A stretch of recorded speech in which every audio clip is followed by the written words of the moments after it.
Hello, welcome to the Plaid Sheep Oracle. This is an all signs reading for the new moon in Capricorn, January 18th, 2026. I asked for a theme card, and what I got was this, which says retreat, but it's about coming out of the snow globe. And so then I asked for, maybe a different card or an additional card to make it clear. I got broken open. And actually, I should say that when I pulled this card, the card that was on the sort of face up was flexibility. I got broken open. Yeah. And then on the bottom of this deck was the uncharted sea.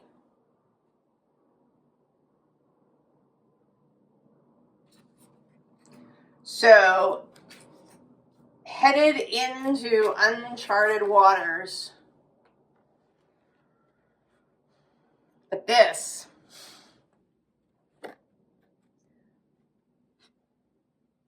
these two together, the theme for this new moon in Capricorn. Conjunct Mars and Mercury. Still kind of in a broad way, in a natural opposition to Jupiter in Cancer. Trine Uranus. And sextile Neptune and Saturn.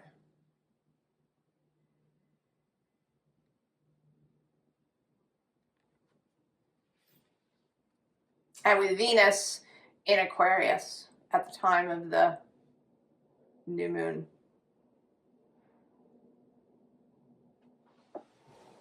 So this is our theme. I hope you feel excited about it as I do. We're going to pull oracle cards for each sign, and then there'll be tarot. So,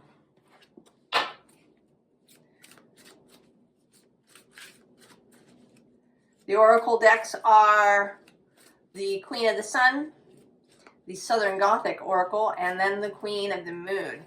So it feels like, right, there's this new moon of sun and moon. And then there's something else that is maybe hidden within or around.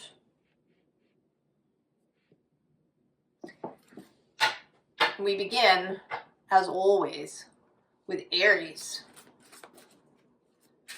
Aries.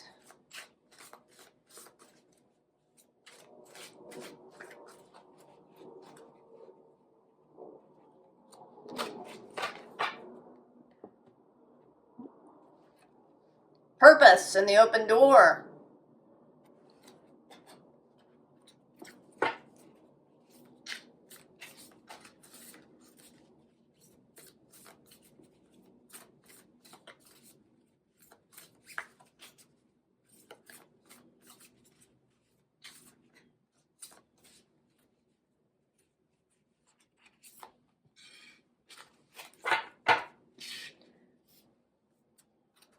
Salamander,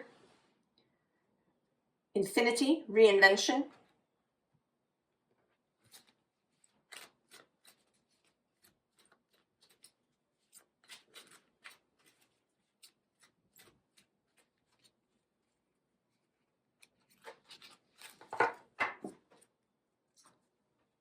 fear,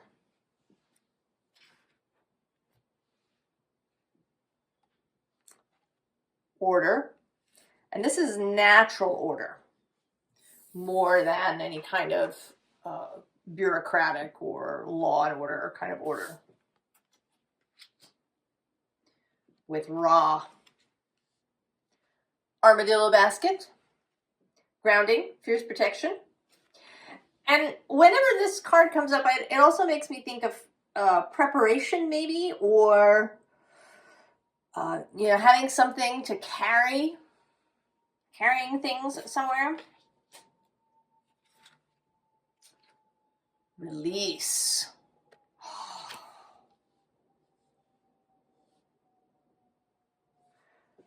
Well, you know, I take it back, maybe. That order here is more of this. If you didn't watch the intro, if you just went right to Aries, these two cards are the theme cards. I mean, this one came out and then I asked for something that would make it very clear. I mean, I understood, but so I got broken open.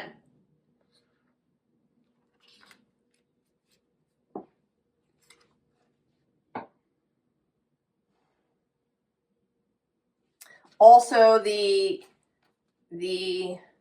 comparison of these two.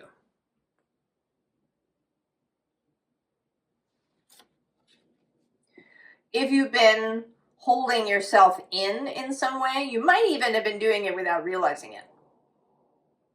I think that we do that a lot. We don't even know how we are keeping something tamped down or something in a particular arrangement.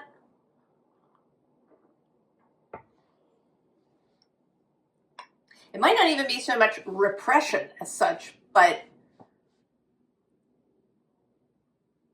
you know, keeping things straight.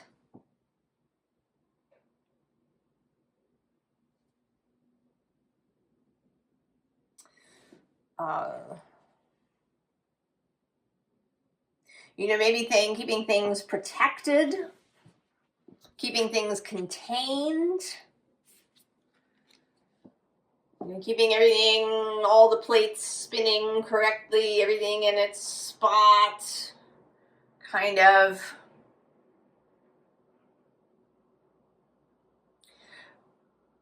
When people talk about clutter, often, especially sort of in the spiritual sphere and the psychological sphere, they talk about how if you're, you know, if everything is really disorganized, then maybe your mind is disorganized too. But I think that the reverse is also true.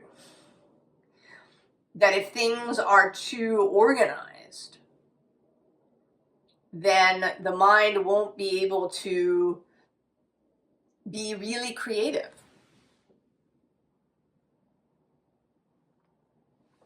It's one thing to have your tools available so you don't have to hunt for them when you have an inspiration.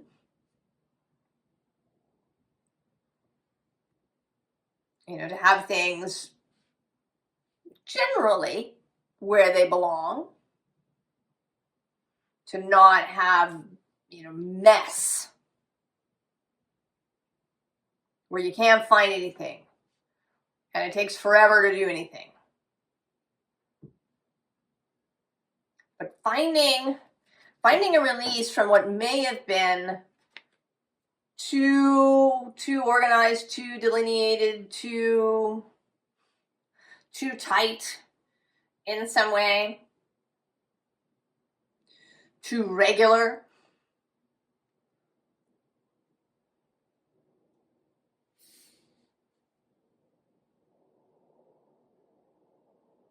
Keeping it together.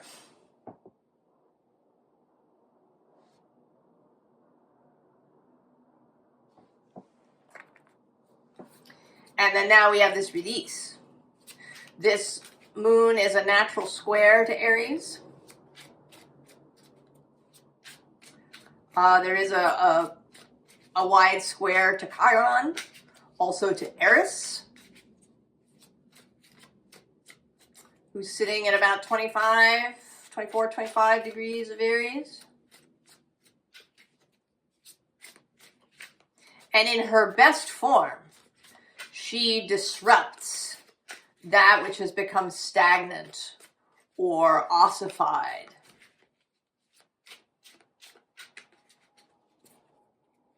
Systems that have lost their meaning. and need to go. Something may have a really legitimate reason or even purpose a long time ago, but now it no longer applies. It doesn't make sense to keep whatever it is in place. Oh, there's the Hierophant.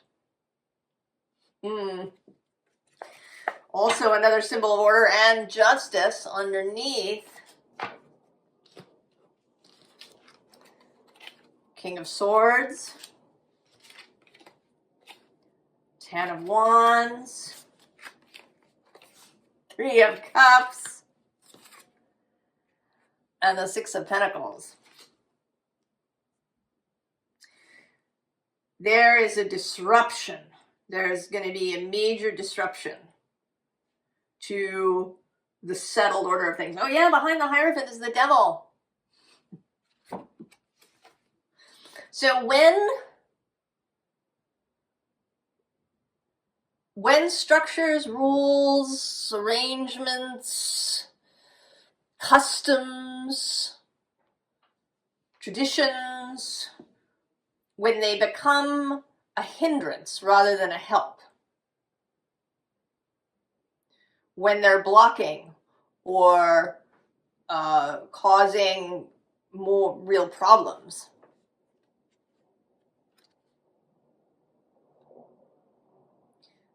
then it's time for them to go. I mean, this applies certainly to coping mechanisms too. Anything that you learn to do as a kid that helped you out, helped you in school or helped you with your family or your job or whatever, now is no longer appropriate. At the bottom of this deck, when I pulled this card, we had the Uncharted Sea. We are headed into uncharted waters.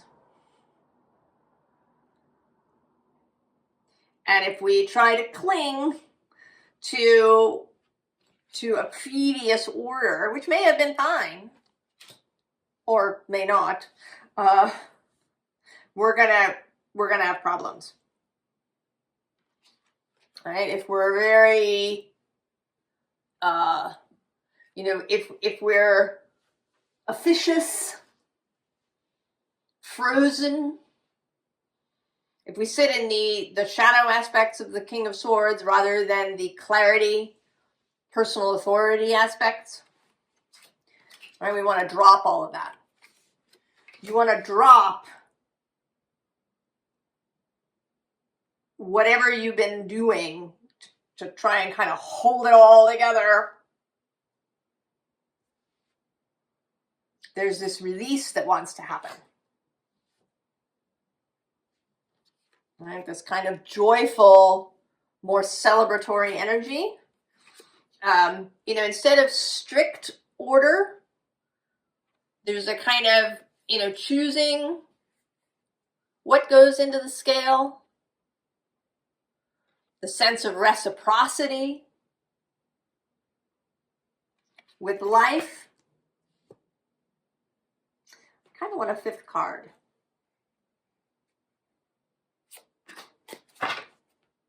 Let's see. Oh, the Sun.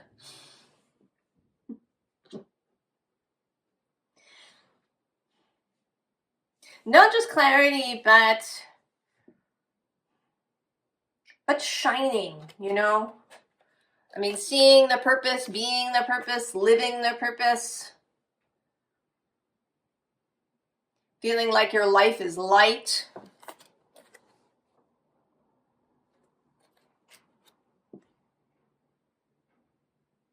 The Sun is exalted in Aries.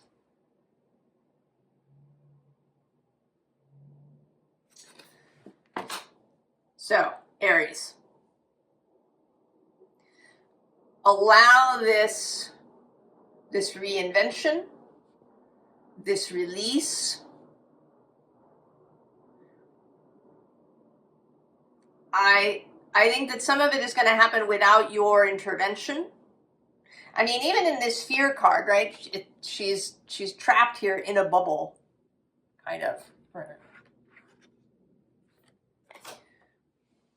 So when events start moving you into this new outer space, into maybe a more, what it seems like a more chaotic experience, I would say that the guidance here is to not resist that.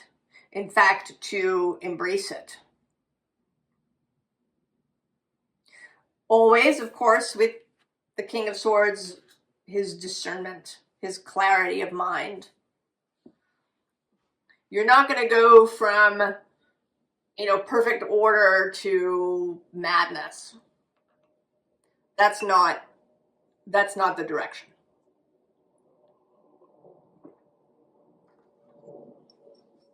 It's more like going from one of those, highly manicured gardens where, the topiary is kept, exactly to a particular height, and there's paths, and, the slightest suggestion of something growing out of place is immediately removed. And that can have a kind of beauty to it. But we're going from that to a less structured thing. But still, right? Paths, there's still beds. Weeds are not allowed to run riot. But it's a much more flexible and kind of serendipitous environment, an environment that invites serendipity and surprise and wonder. Oh, Aries. That sounds great, doesn't it? Taurus. When I asked for a theme card, I got this. And then when I asked for clarity, although to make it really clear, I got that. And then on the underside of this deck, the uncharted sea.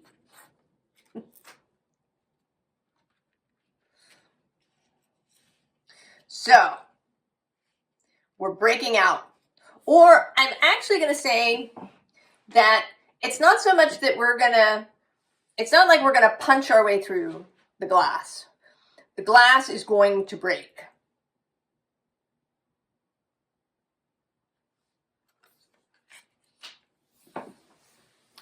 And we will be in this uncharted space.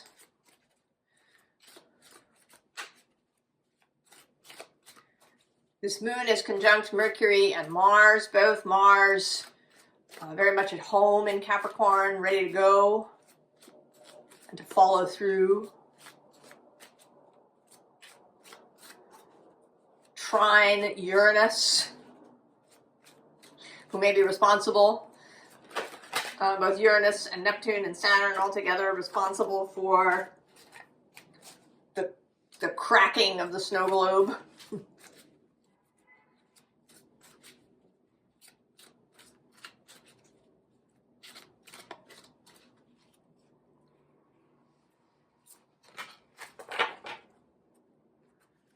Unexpected, Taurus. I bet that card comes up more than once.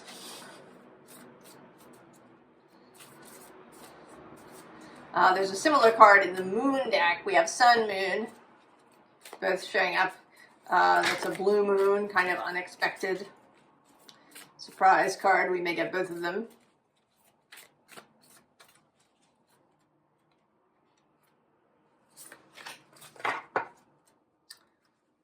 The raccoon. Curiosity, perseverance. That's very you, Taurus.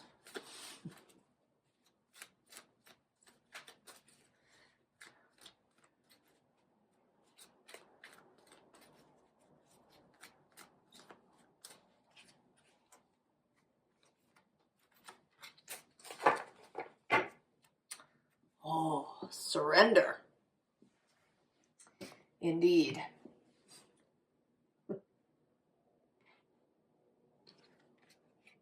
Oh, boundaries.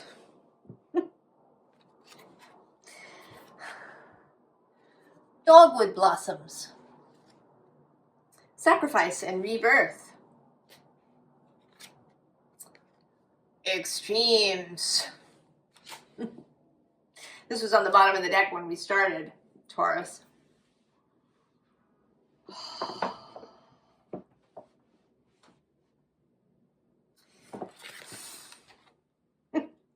So,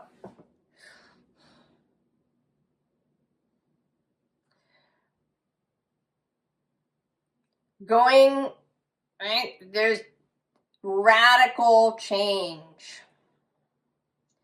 I think that is another theme, radical change. Now, it may not all happen instantly. This is the first new moon of the year of 2026. It is in Capricorn, which is that space where we build traditions. But every tradition starts somewhere. Every tradition is at some point new. So the Capricorn has a capacity for newness as well, especially when in relationship with Uranus and Neptune and its own leader, Saturn.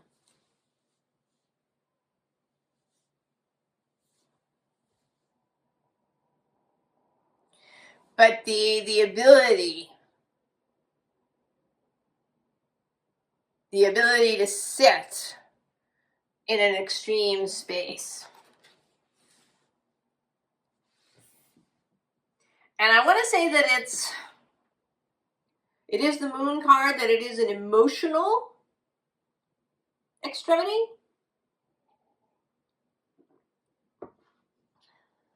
And also it may be about the ability to feel. Taurus is, at least I think of Taurus really as a sign of the body, like the physicality of the body, the flesh.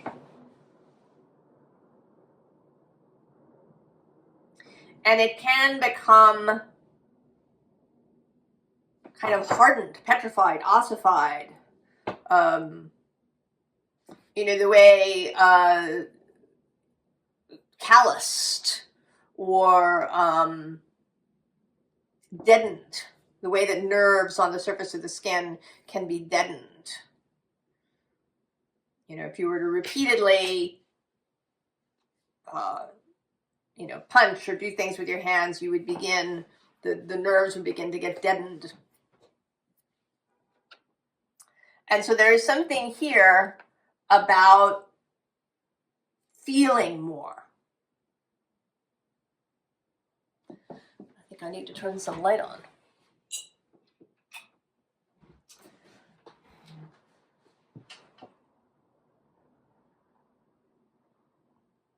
So that something, right, there's this unexpected thing that's going to, here it seems like it's sneaking up behind you. In fact, it is a new moon here. That there is something that's going to happen, but it's beautiful. This is not something to fear. I mean, it could be you might fall in love, either with a person or with a job or a place.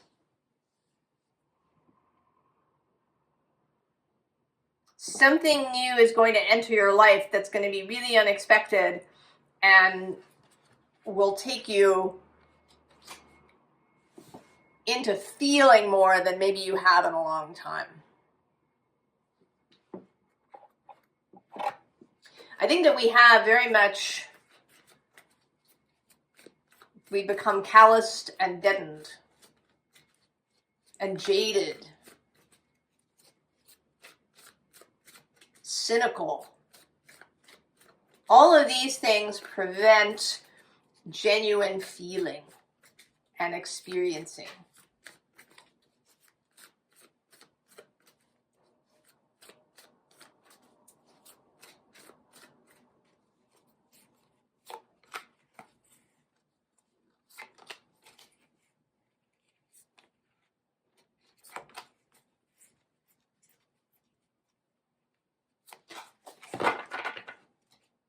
Oh, the Magician, who's on the underside.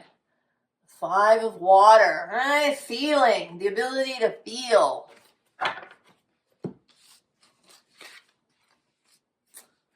The Hermit. 3 of Fire. The Tower. And the King of Air. Oh, that's his second appearance.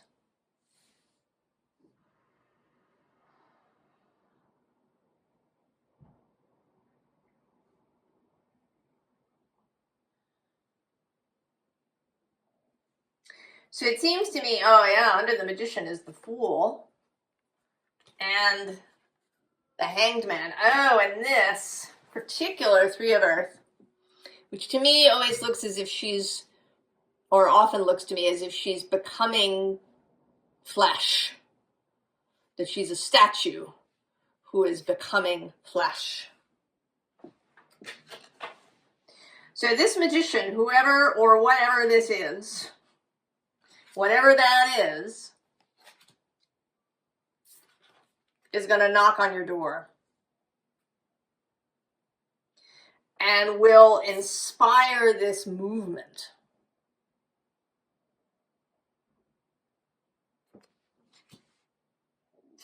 And I think, you know, this Tower is very interesting in this deck because it's not falling apart. And how it seems to me, you know, magicians, sorcerers, wizards live in towers. And I feel as if you're going to go to the Magician's Tower.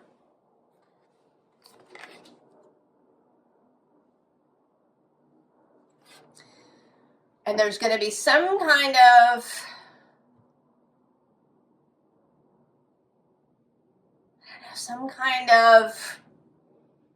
clarity, ability to know and understand, but also a challenge. This is not you. This is maybe the Magician when he's in his home space.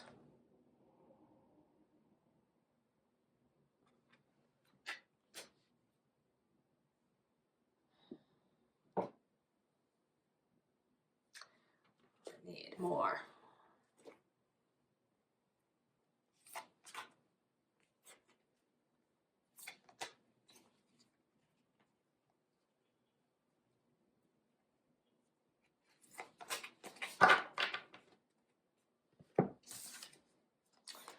Oh yes, 5 of Earth covered over. The Hanged Man. Oh, and there's your card. Right? It's a transformation.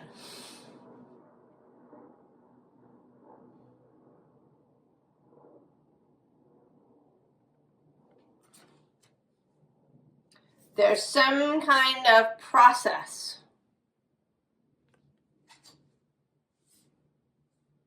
So I don't know if this is, I mean, it could be any number of things. It might be coming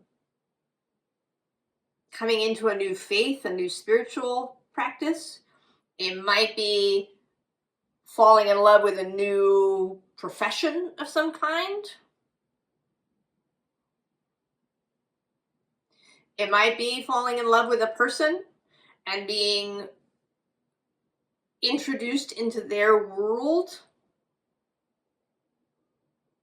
I think, you know, whoever they are, if it's a person,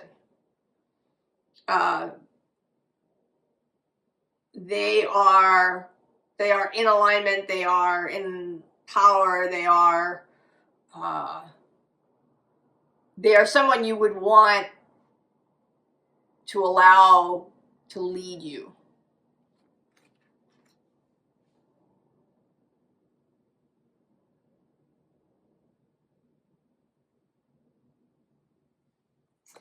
And the look on his face seems very sort of approving, proud.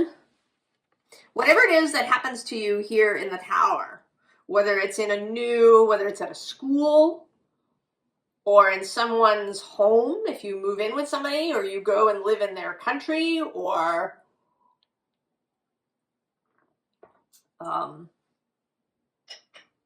however that happens, somehow in somebody's space. I mean, it may just be their worldview.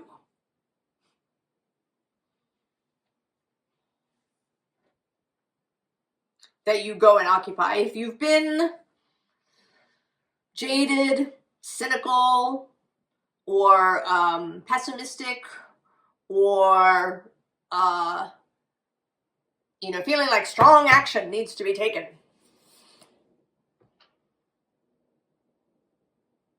whatever, right, wherever you've been living in this bubble,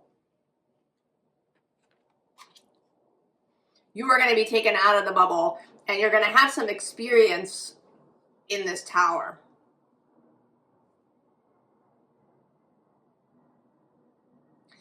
And with this King of Air, as a teacher, as a leader. And when you're there, there's going to be this transformation.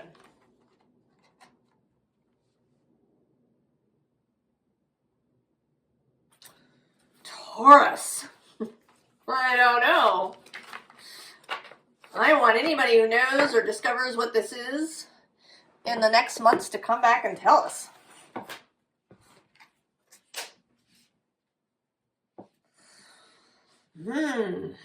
Excitement. Change. Gemini. I asked for a theme. I got this. And then when I wanted a nice, clear clarifier, I got broken open.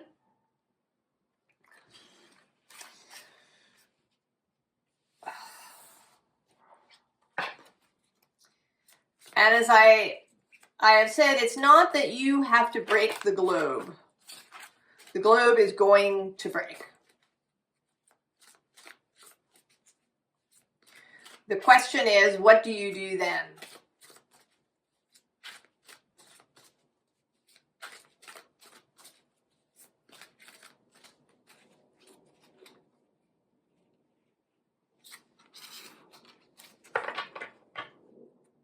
Oh, the unexpected. I knew it was going to come out more than once. It was just out in Taurus.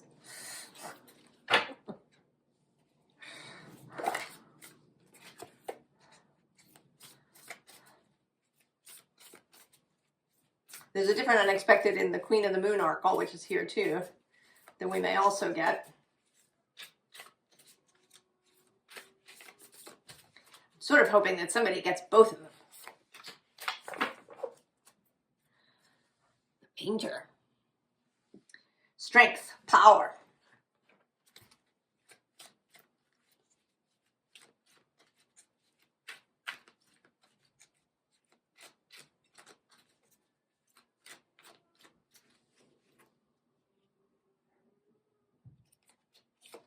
Mercury, your planet is conjunct this new moon. Realization, very nice.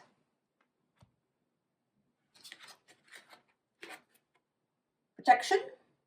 But she's been coming through very much as, right, this thing going on in the background.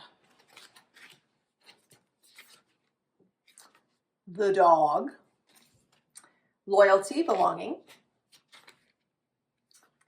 Boundaries, oh my goodness. This card came out, the Boundaries card came out in Taurus in the solar deck. I can see that what cards are going to be repeating through this, this process. Although in your case,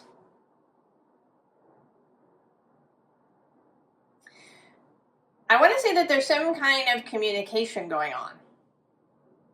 That there's actually something that you have been actively calling in. That you've been speaking to somebody through the boundary.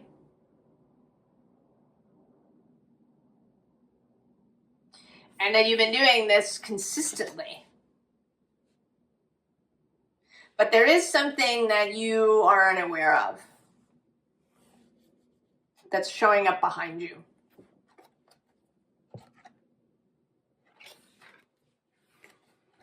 So you have been in the process of calling in change of some kind. You've been consistent. You've been loyal. You've been committed.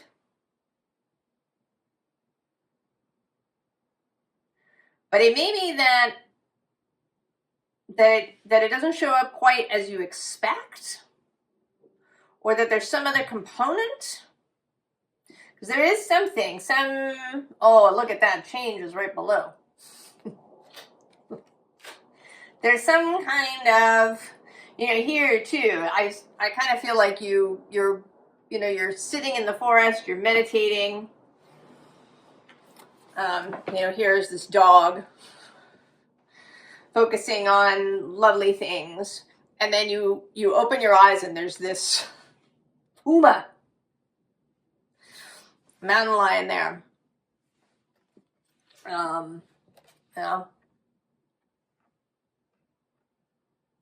And maybe, now that I'm sort of thinking about this, right, this is Sekhmet, the lioness,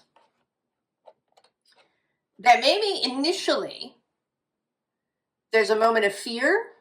I actually just saw a little video, a short yesterday, of some people who live in Africa, and they live on a reserve, I guess.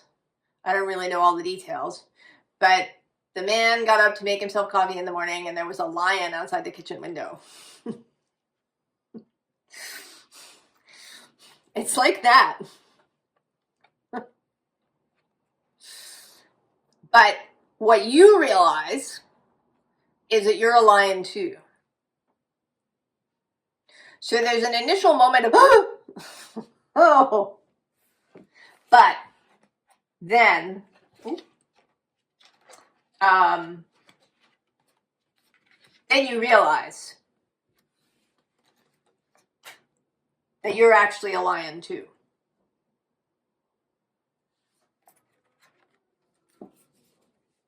And it may be that what's been happening for you while you've been in your bubble is that you've been changing. It may be that you've been so busy kind of calling the thing in that you didn't really see how much you yourself were changing.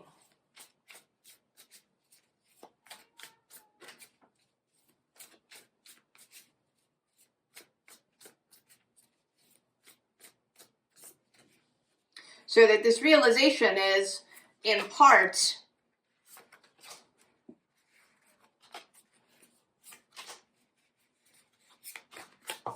seeing who you have become.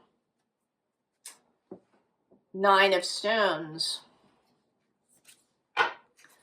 5 of branches, 5 of wands on the underside.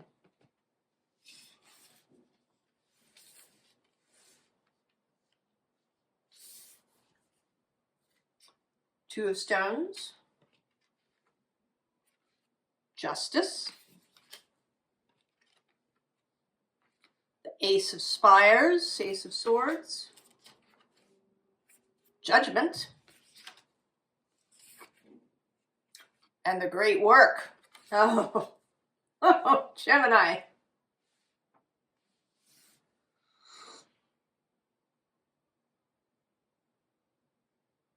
Yeah, you've been doing one thing, and without realizing it, or without really realizing it, you've also been doing something else.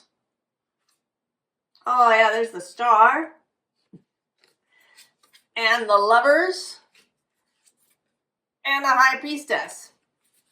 So it seems to me that maybe what you've been calling in is something like a job, or more resources, a new place to live, financial security, a raise, a promotion, something, concrete in that way, more clients for your business, whatever it is. And that you've had a kind of very practical view of things with this Two of Stones. But what you didn't realize was that all of this stuff was going on. That in this process, you were really coming into alignment. That you were seeing things differently. That your perspective was changing in ways that maybe weren't initially obvious. That there was going to be some kind of real rebirth, real moment when everything changes.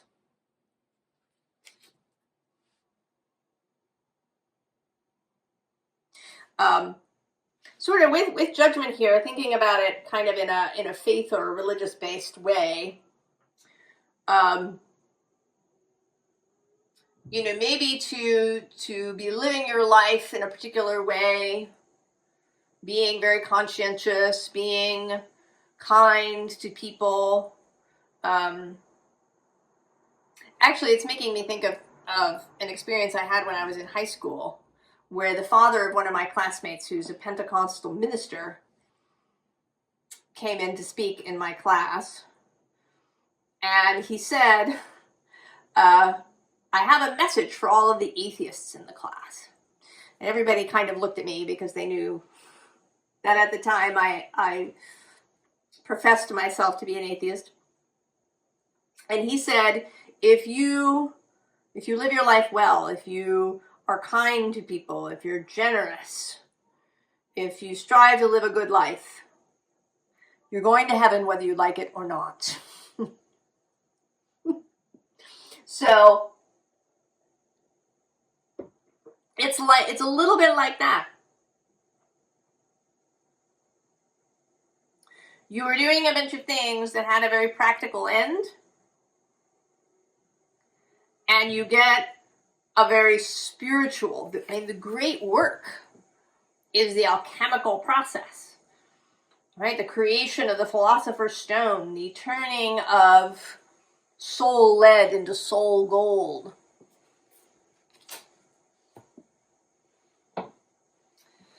Gemini.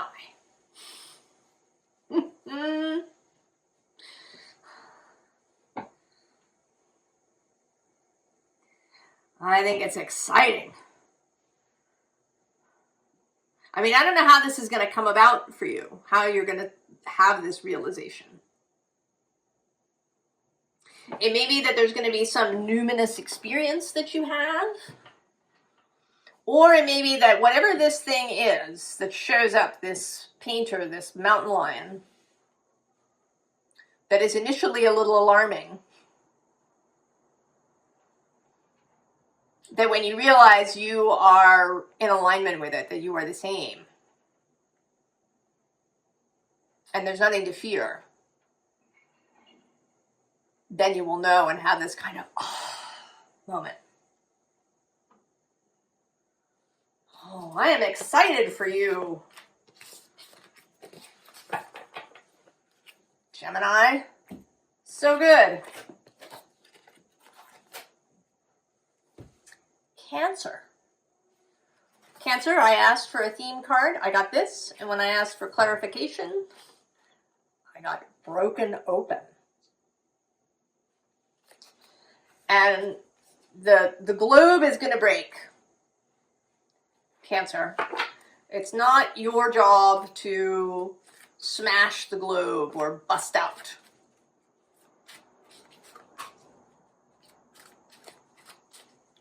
The globe is breaking.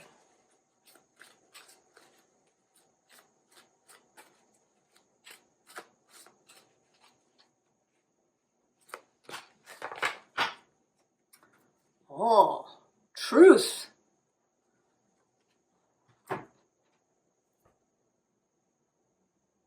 Well, that's interesting. We want this deck second. All right. I'm flexible, Cancer. Of course, this new moon is across the way from you. Jupiter is still moving in your space.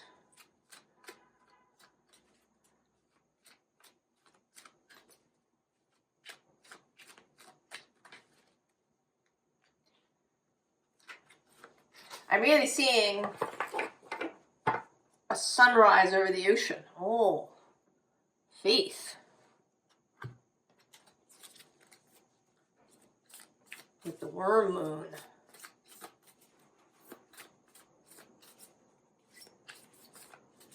That's the beginnings. And when the worms start to stir under the soil.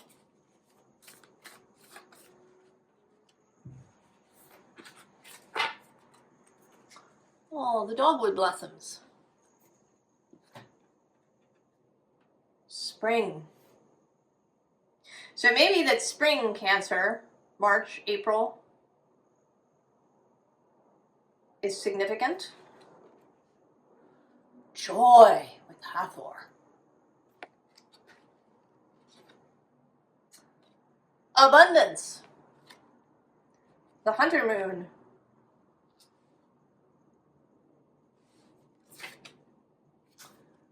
The crystal grotto. Energy, cosmos.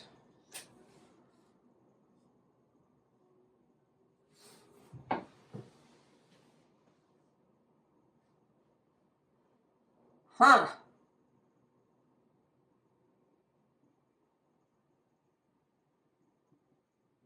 This does feel a bit like a journey that you've taken this mask off.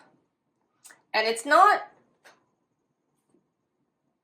so much a mask that was hiding who you were. It's more like when you get to spring and you start divesting yourself of all of the extra stuff, scarves and hats and balaclavas and heavy things. That you've been in a season when you've needed a lot of protective clothing.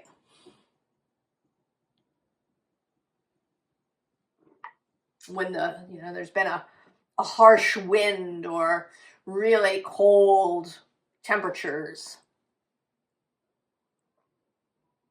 This, trapped in this perpetual winter snow globe. And now, she's like that first really warm spring sunlight. Here where I am, it usually shows up in February. Initially. Where you go outside and the sun is a bit higher in the sky than it's been. And it feels really warm. And so then you begin to relax. You begin to settle into feeling like, oh, this isn't just a flash in the pan. Things are really getting better. Things are warming up. The flowers are opening. The dogwood blossoms are opening. And when you get more comfortable, when you've divested yourself of all that stuff, you see, she is seeing this crystal grotto. There is a sense here, we see it with Gemini as well, of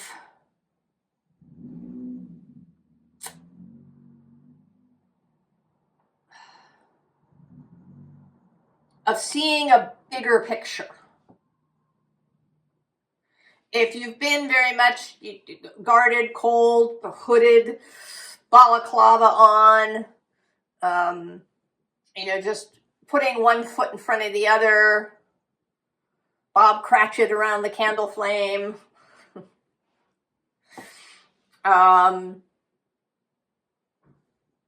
survival mode. You may not have been able to see the kind of spiritual beauty, emotional beauty that is available and around you, Cancer.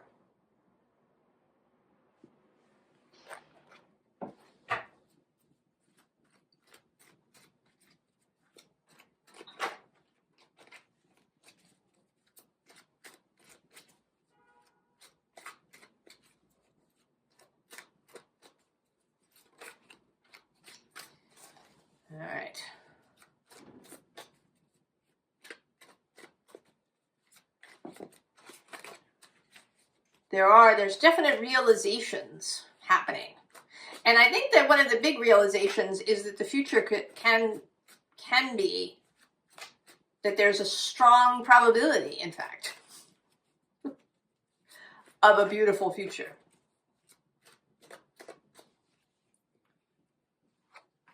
That it requires less efforting than you think. Oh, and there you are, the moon. The moon on the water. Two of Vessels, attraction on the underside. Page of Vessels, the Otter. Page of Cups. Also the Knight of Vessels. Eight of Arrows, struggle. And the Four of Arrows.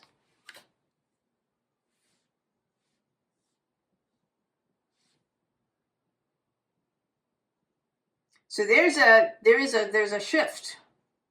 Going from the Page, a kind of childlike optimism, maybe, but still there's a little, right? There's a little bit of caution in this Otter. That maybe at any moment there might be the need to run.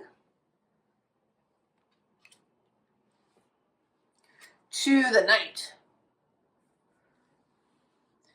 Really comfortable in the water.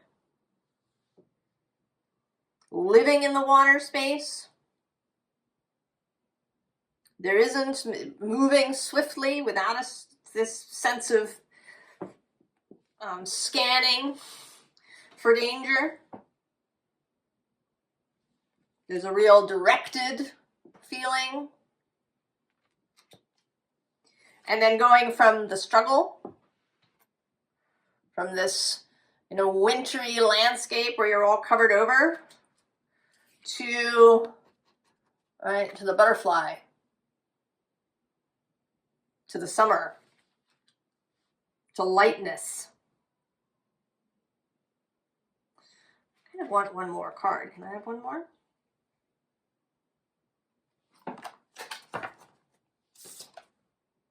Oh, there it is. The Ace of Wands.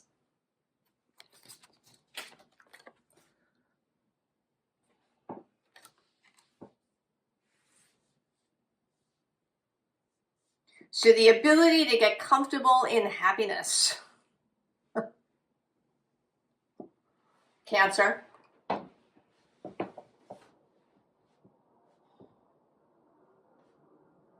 Getting comfortable with comfort, with beauty, with things going well.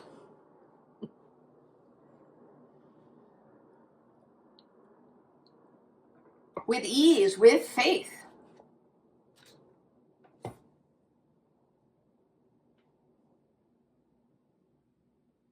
And then there's the opening.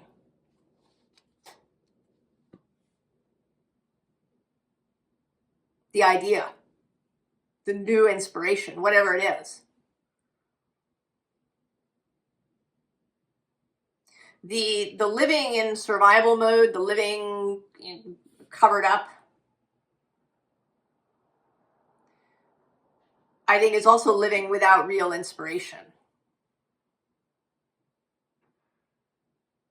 Spending days when there's, that kind of dull feeling, when there's nothing that you really want, nothing that seems exciting or interesting.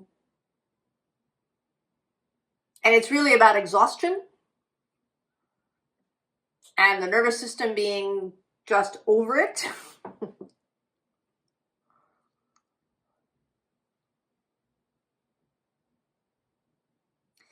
But here's the availability of stepping into summer, into abundance, into relaxing your guard.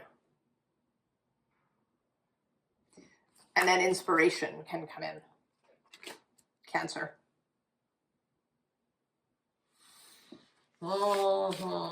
Very nice.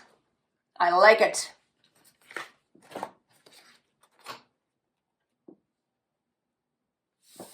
Leo. When I asked for a theme, I got this. And I knew what it meant, but I wanted a clarifier for all of you, and there we have it. The snow globe is going to break.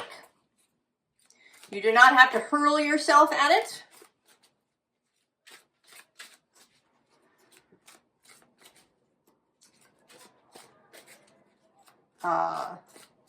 Although I'm now sort of getting this image of a lion roaring, and that the effect of the roar, this card has come out now a couple of times. I'm not going to take it, but the lioness Sekhmet.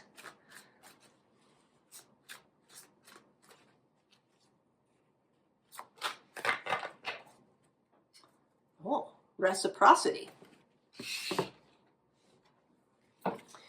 There is something about the lion's roar being perhaps part of what breaks the globe. There is, of course, as you may know, Jupiter is going to oppose Pluto from Leo.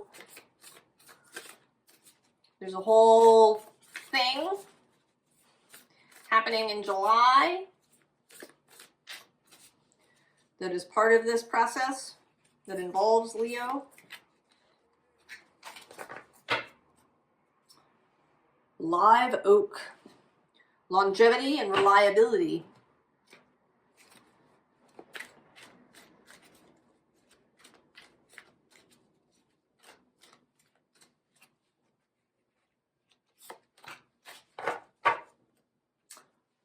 Beauty.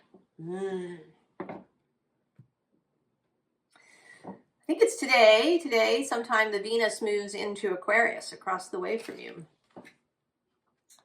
Oh, weaving. Black coffee. Shadow work, awakening. Resistance.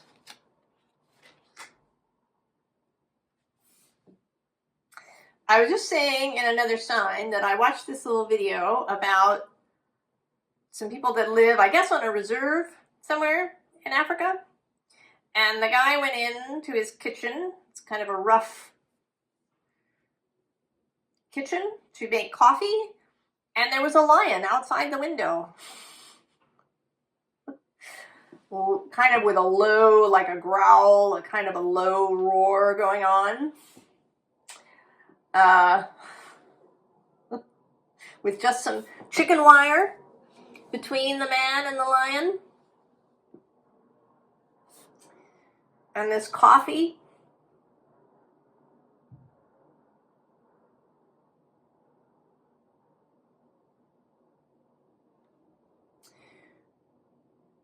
So there is something that you have been doing, Leo.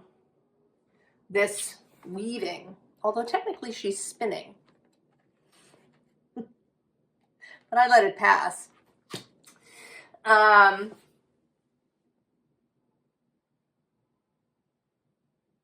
There's something you have been doing that has been creating these plants growing up through the cracks.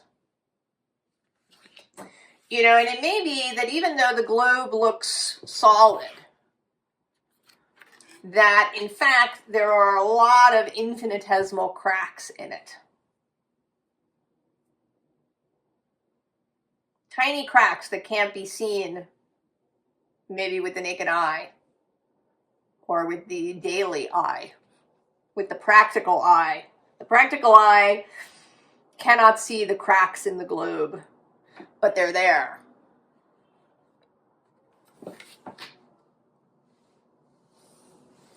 And that's something that you've been doing, a way I think that you have started to live in reciprocity, in community. This live oak always makes me think of community, like all the branches. That maybe you have been setting yourself up as a stable force for people around you, that you have been focusing on beauty, on nature, on joy, on worshiping life and the life force. And that all of this has been contributing to the cracks in the globe.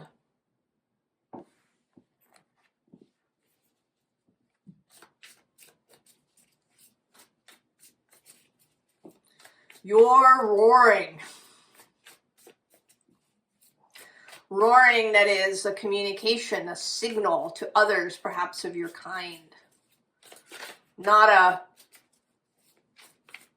an angry. It's not roaring in anger. It's roaring in communion.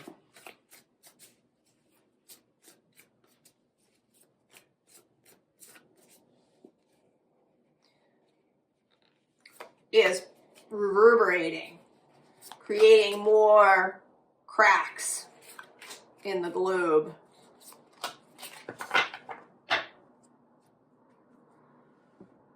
Eight of Tides, Eight of Cups.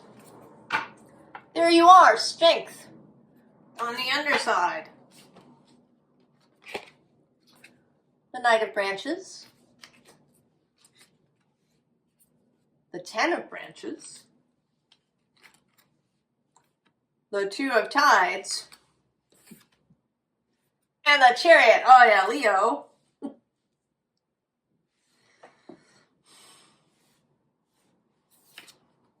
Right, you've been doing your stuff in the woods, perhaps by yourself, maybe in a small community of people. And now the sun is rising, and it's time to leave the forest.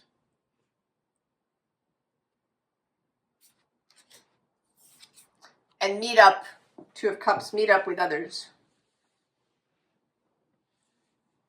You have been calling to one another. They may not all be Leo people. I think there's all kinds of people.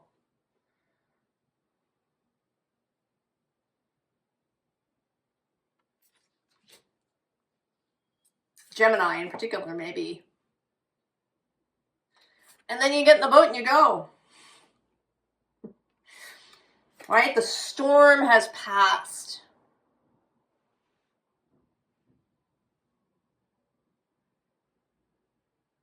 There's been a storm that you've been sitting through, working through,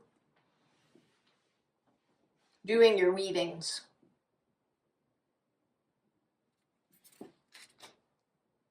And now you're ready to go. I think that the Leo energy is absolutely instrumental to how we go forward.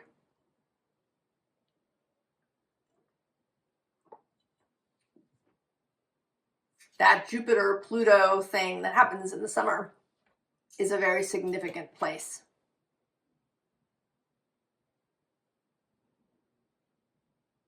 And that it's your vision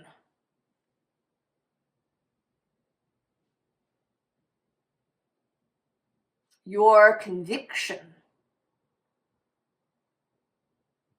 about how to live in beauty, how to walk in beauty, that will be very significant.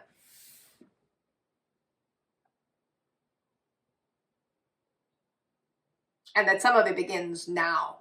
There isn't kind of an obvious thing that happens here. It may be that this is when you when you meet somebody. That soon,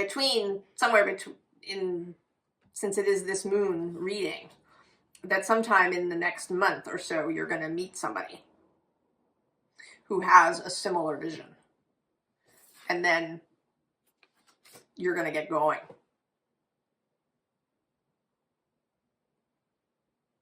Might be work, might be love.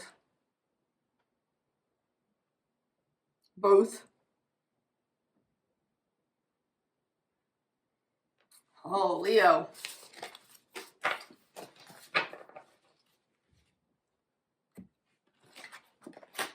the beautiful world we know is possible. Virgo.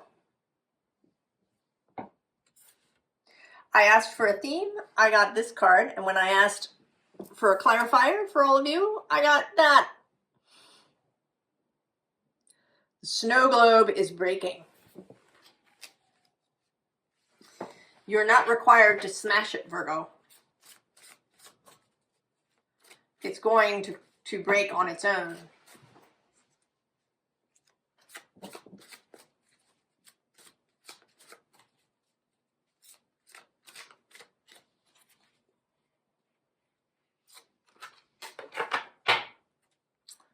Joy with Hathor.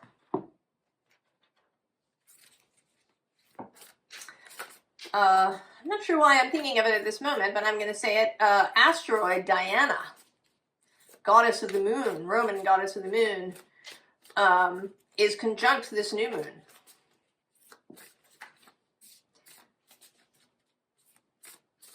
Diana may be significant to you in some way. This moon is trine Virgo.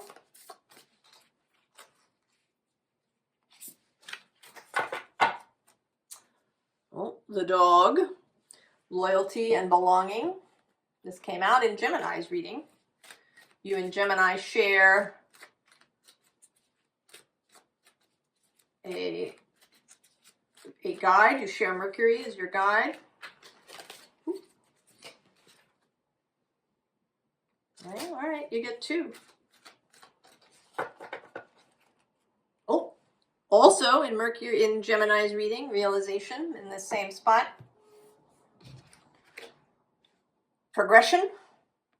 Mercury is conjunct this new moon along with Mars.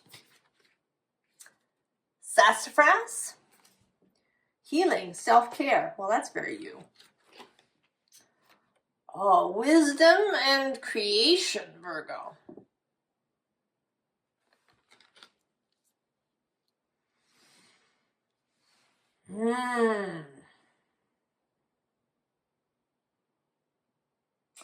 This does, Gemini's reading talked about doing one thing and having something else going on under the surface.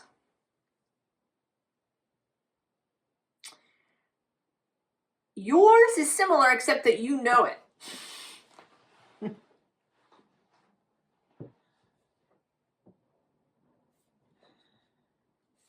There is something that you've been engaging in that is physical, but that has a very spiritual purpose. Maybe you've been really focusing on a spiritual practice.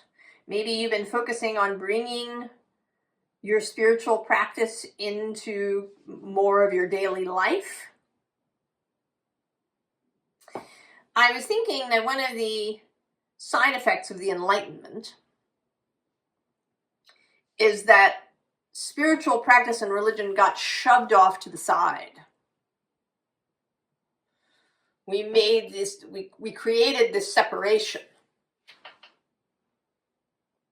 You know, this is real life, science, materialism. This is, and then there's this, you know, it's nice.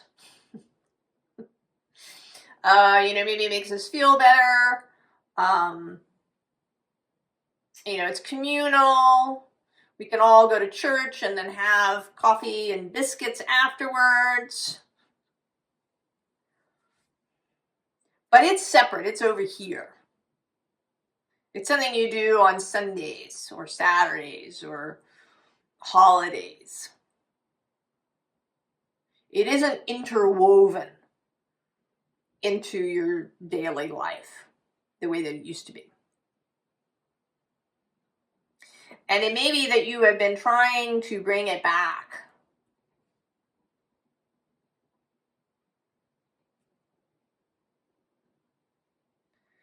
To re-infuse your life with this healing energy.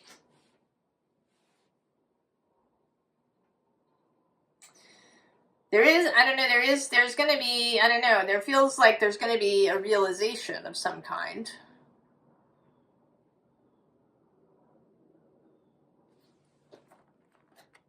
Two, something, maybe it goes deeper even than you know.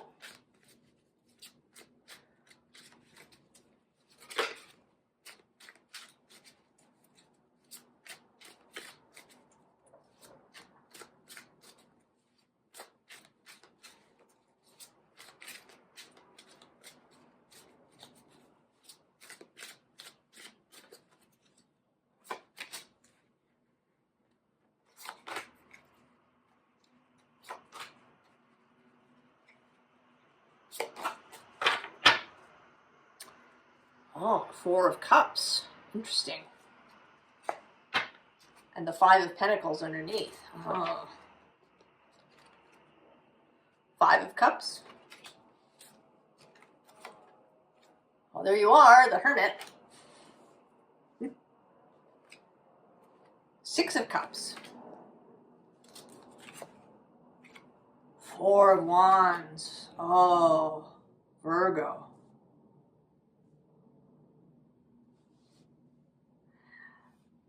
You are going to realize that what you've been doing as a solitary, very personal practice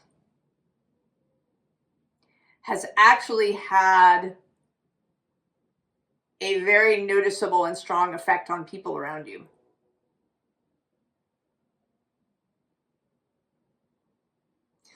That what you thought you were doing in isolation, oh yeah, there's the Empress underneath, oh, and the Wheel of Fortune,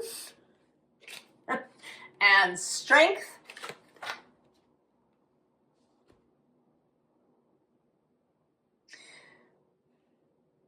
You have, perhaps unknowingly, invoked all these powers. That you were doing it in this solitary way to heal yourself. You know, you knew that you were in this winter space, and you have been doing what you're doing to heal your own spirit, your own mind. And what you didn't realize is that all that was going on. That you were becoming this being covered in flowers that everybody can see. I think that those of us who are introverted often think that others don't notice things about us. You know, we're in there noticing things about other people. And I think that sometimes we feel that other people don't really see us properly. You know, that we're moving kind of under the surface. In part because that's our intention, right? To not be out there. But people notice, and also people may feel this without even realizing as such.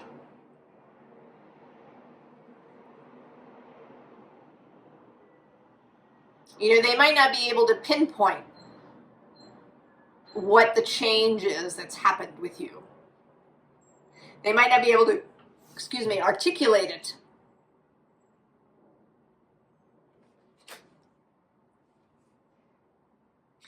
But they feel it. That you are creating a new, you're bringing spring to your little community, whatever it is, Virgo.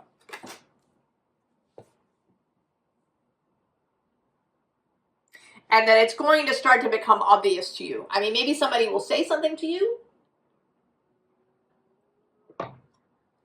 You know, I actually remember I had a job, and I knew I mean, I knew that people appreciated the job that I did, that I made things better than they had been, but it was a very sort of intellectual thing happening, you know, when I thought about that. You know, that they appreciated the effort, but then when I left, they all got together and, you know, bought me this really lovely gift that was very appropriate. And I suddenly realized that I had really been appreciated in a way that I didn't see or feel. And it was really lovely and sweet, and I was so grateful of it. And it may be that something like that will happen. That people will openly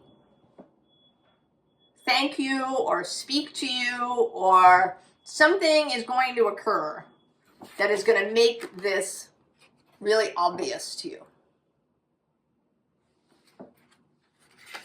Virgo.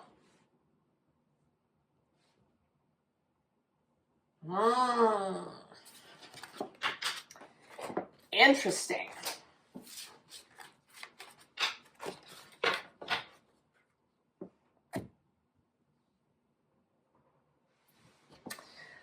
Libra. Libra, I asked for a theme, I got that. I asked for a clarifier, I got that. The snow globe is breaking.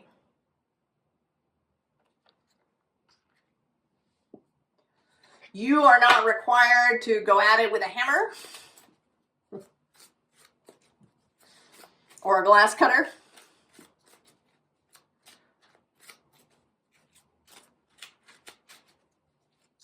Although I think that all of the signs have been in their own way contributing to the glass breaking. And what's coming to mind for you, actually, is that you've been drawing on the inside of the glass. Like, you know how the frost can make drawings.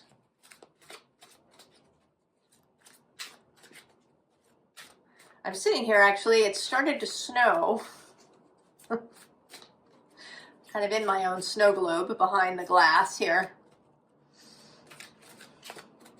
But the way that Jack Frost draws on the windows. And that something about that is contributing to the glass breaking.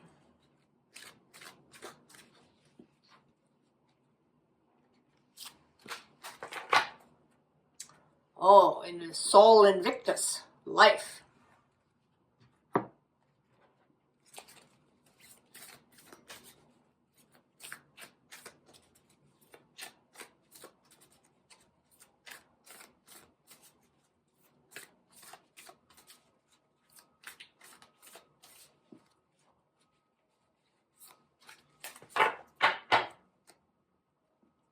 Kudzu.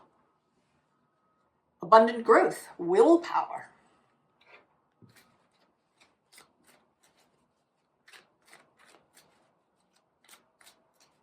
I'm also seeing now the way kudzu can spread like mad through a forest. The drawings that you made, the ice drawings that you made on the inside of this globe spreading, right? The way the frost does. So that you only had to start a little bit, like you didn't have to cover the whole globe with your own effort.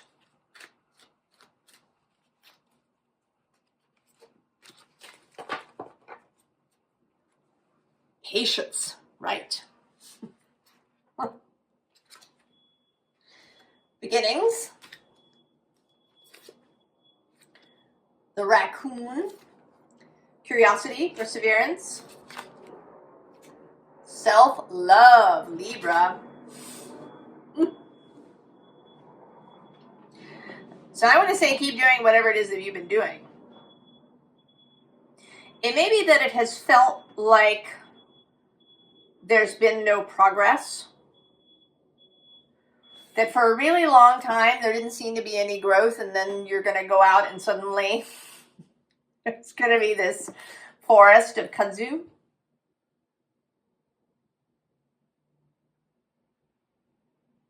I don't know if you've ever experienced spring that way. I sometimes do, where there's, there's beginnings, there's a little crocus, there's the forsythia come into flower, and then almost suddenly everything is green.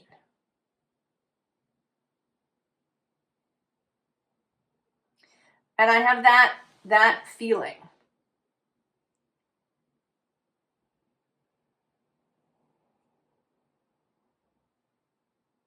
That, and I want to say that it's almost not, right? It's not a continuous effort with beginnings. That you've been, you went and do the little drawing over here, and then you did one over here, and then you did a little drawing over there. That it's almost not about a really long, sustained effort as such, even though we have perseverance.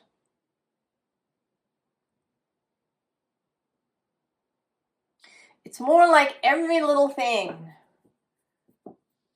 had a purpose, and that it's all going to suddenly come together. All the drawings coming together. But not because you made them so. And that it's this, right, this self-love, this knowing yourself, knowing your own beauty and worthiness, that gives life and energy to this process.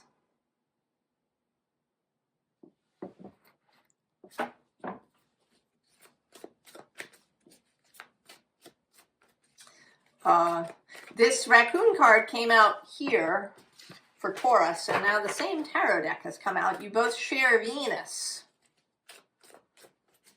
of course. She is now trining you. She's moving today into Aquarius. Then she will meet Pluto in just a couple of days.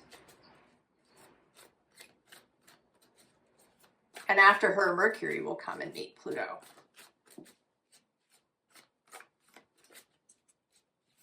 He is currently conjunct this new moon.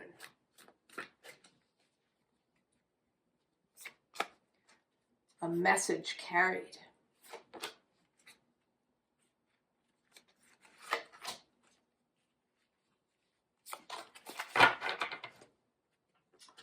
Oh, the Chariot. And the Seven of Water underneath.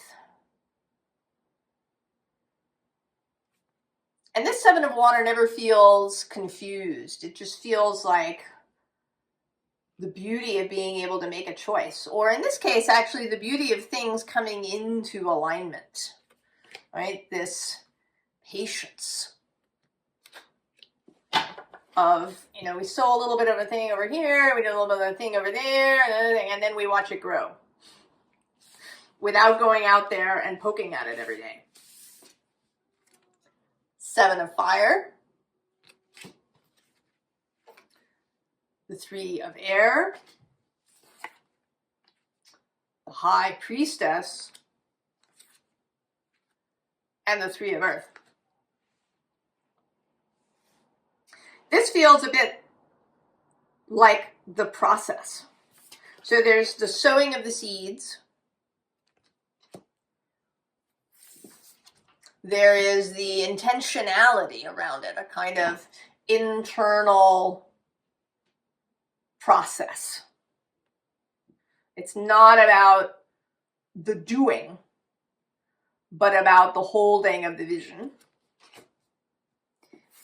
Then there's the allowing of the universe to do its thing, and of being open to guidance. And then there's expecting the thing to come. So this, now this is really seeming like a mastery of manifestation. I mean, of course, everything that comes into our lives is something that we've manifested. But mostly we're doing it by default, unconsciously. This is a mastery of conscious manifestation. And it may be that initially it was unconscious, that even the good things that were coming into your life were sort of unconscious. But now you've really gotten down to it. You are really learning how to hold the whole process of the vision in the beginning, the sowing of the seeds, then there's the holding of the vision, faith, even when nothing seems to be happening, right? You've planted seeds, nothing happens for days and days, and then suddenly it's there. But not going out there and staring at it. Grow!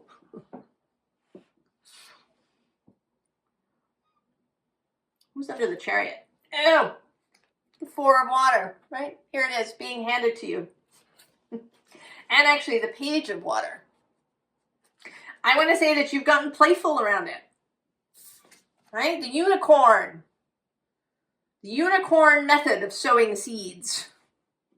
Playfully with energy and fire and inspiration and self-love.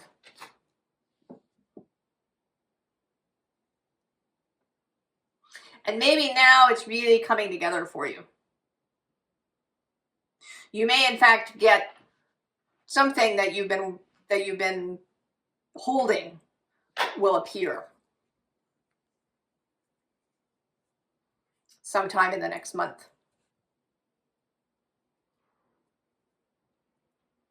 That it will really arrive,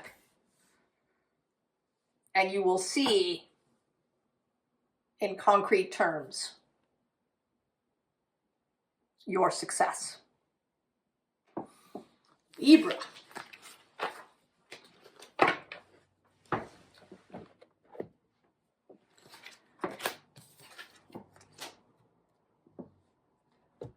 Scorpio.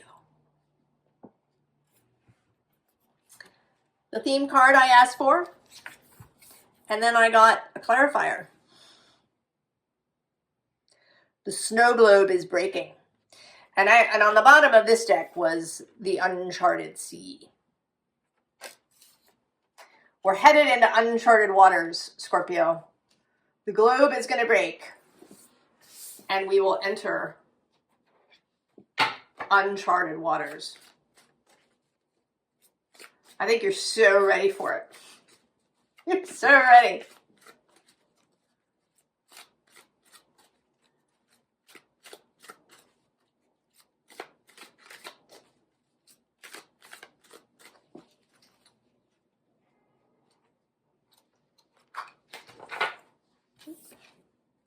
Oh, weaving.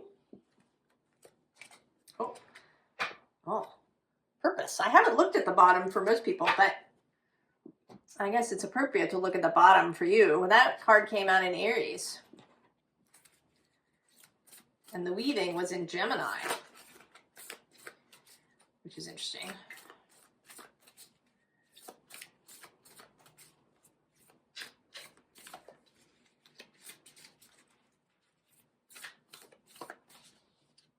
Both of those are quincunx, your sign. And that came out in Aries too, the armadillo basket. You do share Mars as a guide with Aries.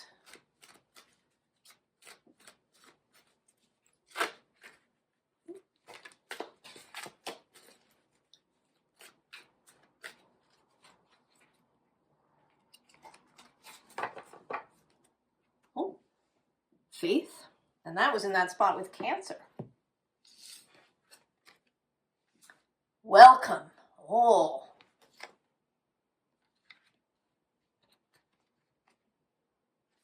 Black walnut. Discernment, self-worth. Resistance. This came out in Leos.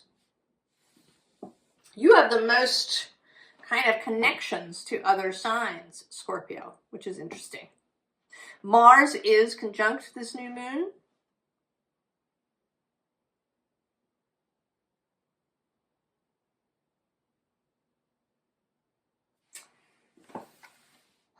You know, we were talking about you in the Cancer full moon reading, about you, the how you can be of service to others and to the change.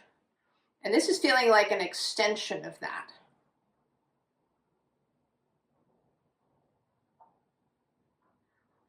That you are,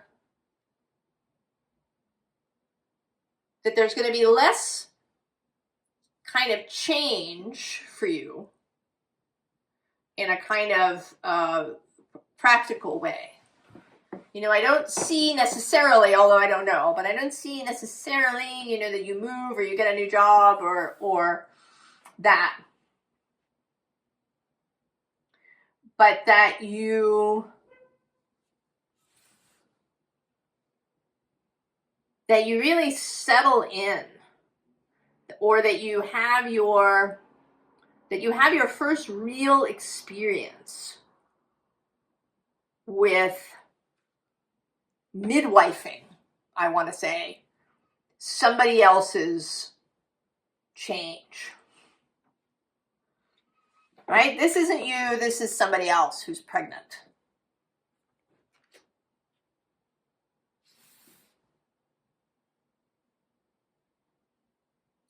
You are the doula or the midwife. You have everything that's needed. Right below this is the cicada with metamorphosis. And actually, even this mojo bag, I'm seeing it not here as justice, but as like your bag of medicines, your bag, your midwife's bag.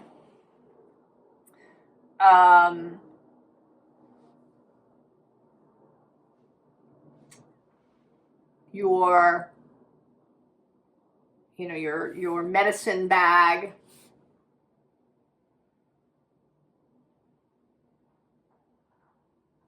Who's under the weaving? Oh, Sol Invictus with light. Yes. So you are having an experience of midwifing, of helping somebody birth something.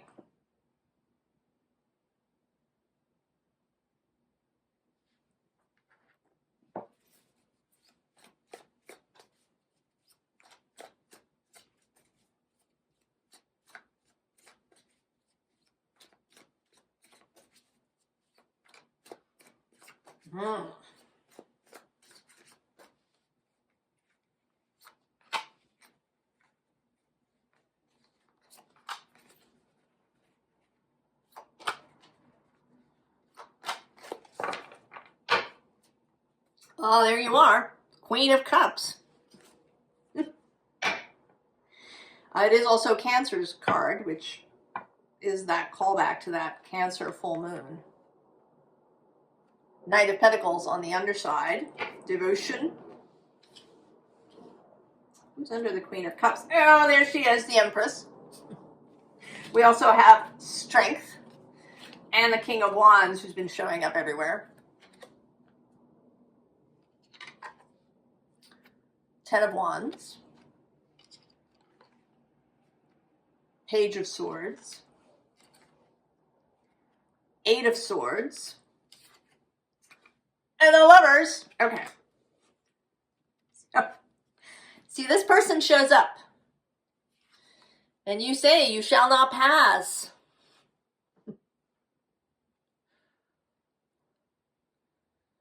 You're not going to carry that load anymore. What are you doing?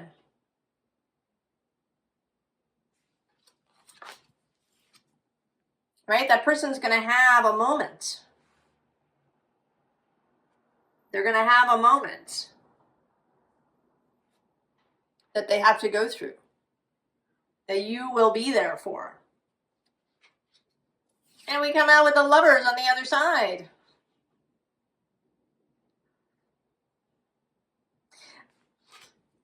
I mean, this is right, this, showing someone their worthiness.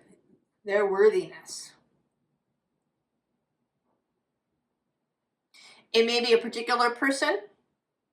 It may be somebody that you really know, somebody who is very dear to you. Might even be a partner, your spouse, your partner. Might be a child or a parent.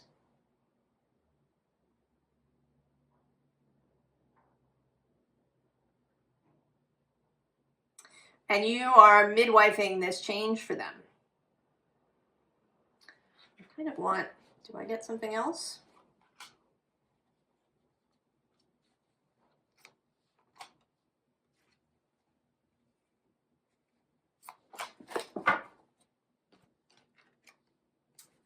Nine of Cups.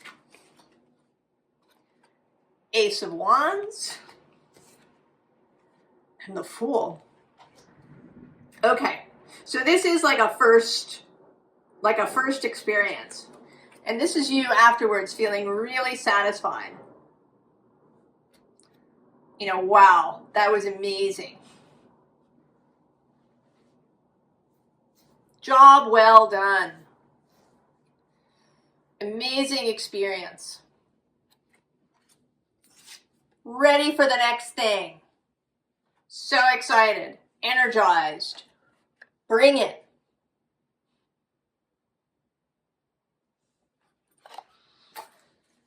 Scorpio. I don't know, maybe it's literal. Maybe you are studying to be a midwife or a doula. Or maybe you're opening a consulting business for helping people launch their businesses or their artwork. I don't know, Scorpio, but I think you're going to be a person to know.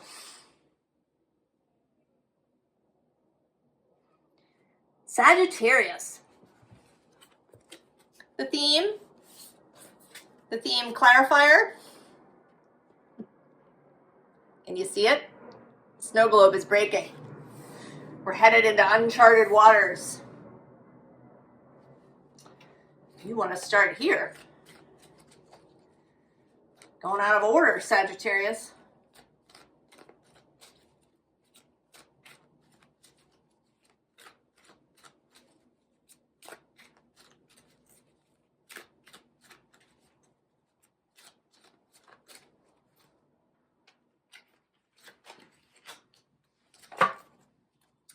Oh, sovereignty, Queen of the Moon herself.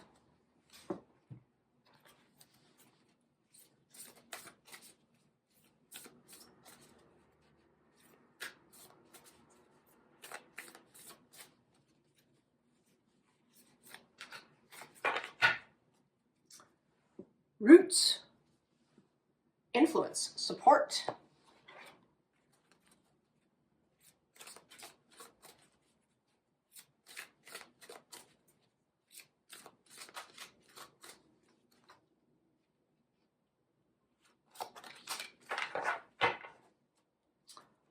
Oh, welcome.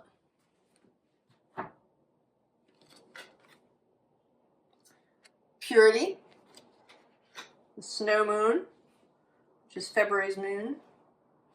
Oh, the dog. This has come out several times now. Loyalty, belonging,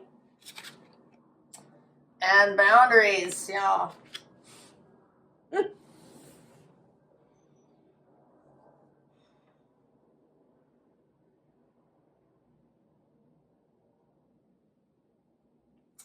Well, that's sort of interesting, Sagittarius.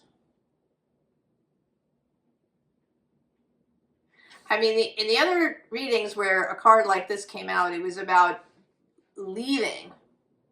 But here, it's about kind of creation. That you're setting out in a completely new direction, this purity. Walking over freshly fallen snow, that you are going first. You are blazing the trail.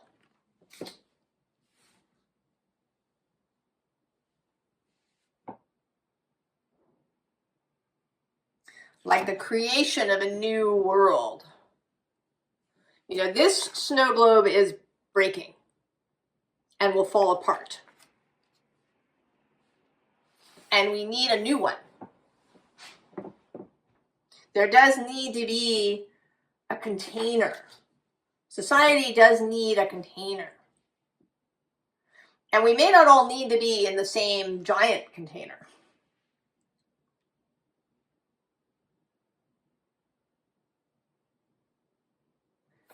And I think that this is a relatively small, that you're not, you're not remaking the entire world, but that you're creating a new community. And that has been a story for you, Sagittarius, throughout this channel. The creation of a space, of a new communal experience for people around you. And it may be that now with this Capricorn moon, a moon that builds with Mars and Mercury there, that some roots are laid, that a foundation stone is laid, that you really step in. I mean, actually, right, the decks came out this way. So you're stepping into your power. You're laying down roots. I mean, actually, the crossroads is below that. And I want to say that you're going to come out here and put a sign up. This way to freedom. This way to a beautiful, the beloved community. And then welcome to everybody.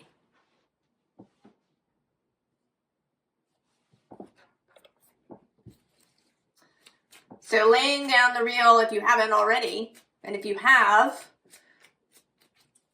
then building it bigger. But really laying down the roots of this new structure that you're building. Now, this card is the Eclipse card in this deck. And there are eclipses coming soon in February and March. February 17th, right before that Saturn-Neptune conjunction that trines your sign.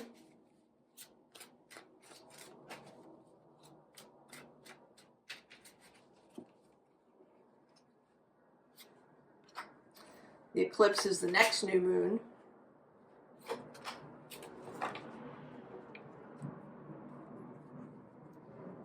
Independence, Queen of Swords, strength on the underside,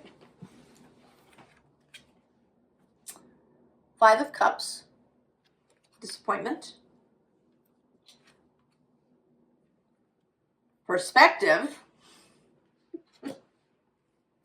which is the Hanged Man, and deception. Oh.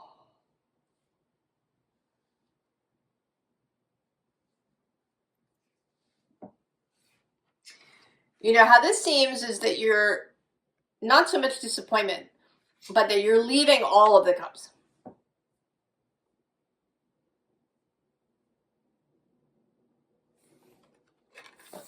You're building this. All right, the sun, moon. This is the thing that is being built.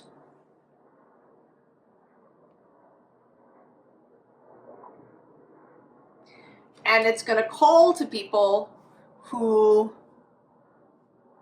feel left out, people who feel like their thoughts or their ideas or who they are is unacceptable in some way.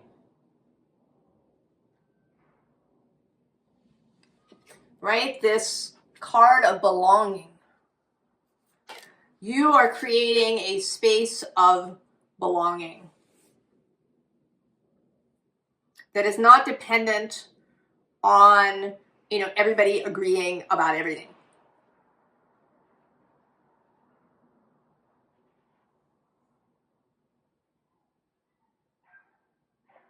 I mean, this is the Aquarian ideal, that one can be an individual and have one's own ideas and thoughts and live in a communal way. That it is possible to have a set of values that can exist across a group. I mean, in an idealized way, like the Federation in Star Trek, where there's a kind of set of ideals that the Federation stands for. But Vulcan is clearly very different from Earth. And yet they can exist in the same Federation. Who's under the Queen of Swords? Oh, it's Harmony. And below that is the Tower. And the Moon.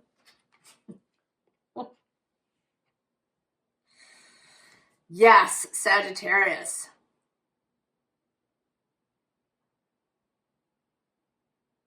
Because certainly part of what has to happen when the globe breaks is that we find ways to come back together societally. And we don't all have to be in one giant global community necessarily.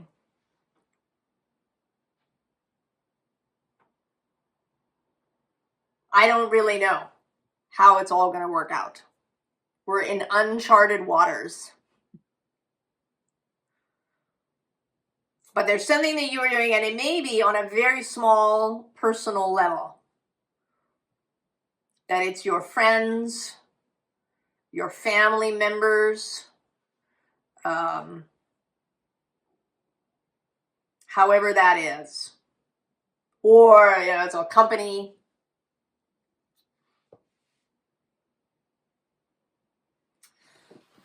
Sagittarius, the work of new creation, carrying that torch. Ooh.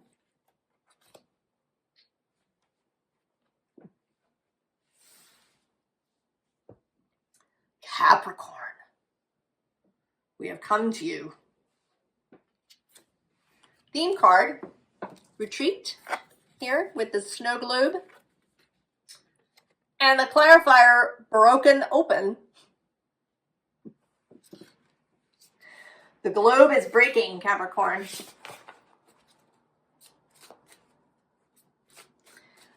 I synchronously have a snow coming down outside the glass of my window as I do this reading. It's quite lovely.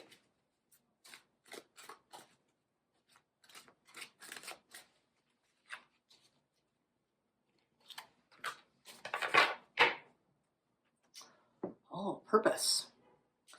This was in that spot in Aries reading. This new moon has Mars and Mercury conjunct, is trine Uranus, sextile Neptune and Saturn. Neptune is so close, about 10 days from tipping over into Aries.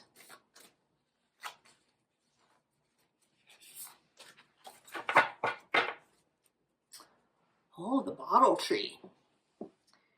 Mediation and intercession.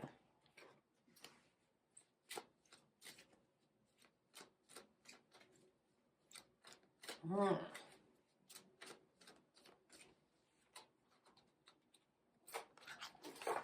all being called, Capricorn. Pleasure. Very nice. Purpose and pleasure. Oh, welcome. That's a third appearance of that. Pine cone. Third eye, new perspective. And power. The full moon. Capricorn. Well, this certainly feels like really stepping into your purpose.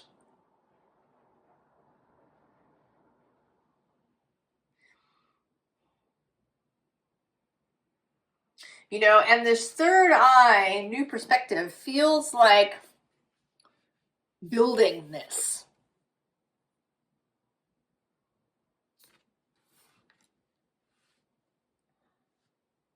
Right? Mediation, intercession. When the globe breaks, there's going to be a real need for people who can help to make the new world in a really practical way. And I think all the signs, and of course all of us, will have places where we really fit well, that use the skills that we have. And for Capricorn, it is building. Capricorn is the sign of tradition, but every tradition has a genesis. The first time we do a thing that becomes a tradition. Saturn as the sign of both the rules and the rule makers, as well as the rule breakers and iconoclasts and heretics. And how, you know, last century's heretics are this year's heroes.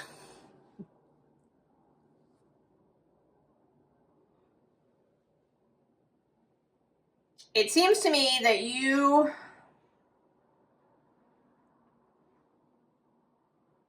there is a little bit of a sense of reluctance here, I feel, just a tiny bit. You know, that you've come here and says, welcome. You're here now.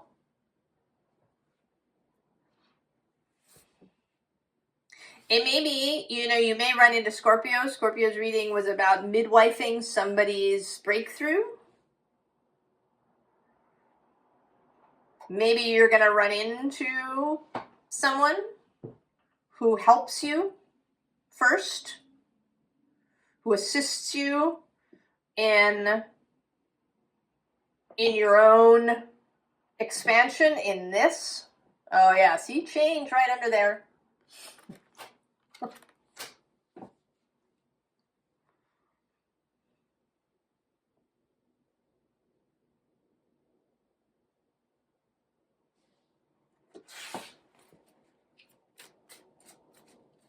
I do have this little sense of hesitation in you, Capricorn. And I don't blame you. It could be a little daunting. This long road.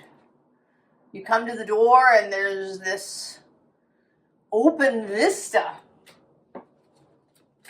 And although there's a path there, it does seem a little daunting. You know, I'm also kind of seeing now these steps here, like the little steps of the pine cone.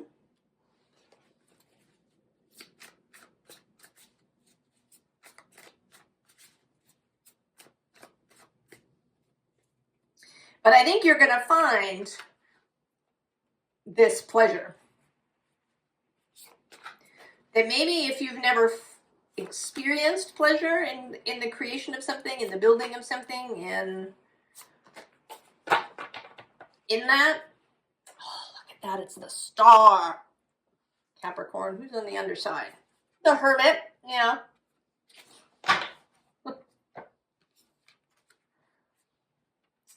Page of emotions, Page of Cups. The Moon. Nine of Materials. Nine of Emotions. And the Tower, baby. Oh, yeah. Right, here you are, you've got all this creativity going on down here in your sacrum. You have love and hope and imagination and courage happening up there. And then there's this process. Something is happening. This is this.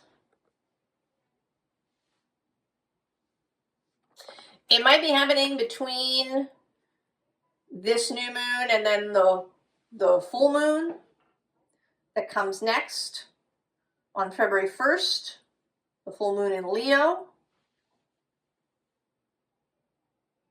That's certainly a very expansive, come into your power kind of moon.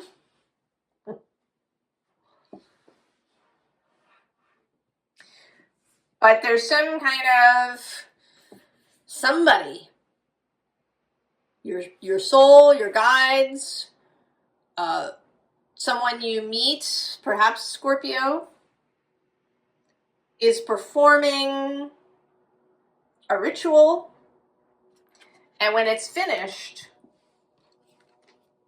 9 of materials, mastery of physical space, mastery of resources,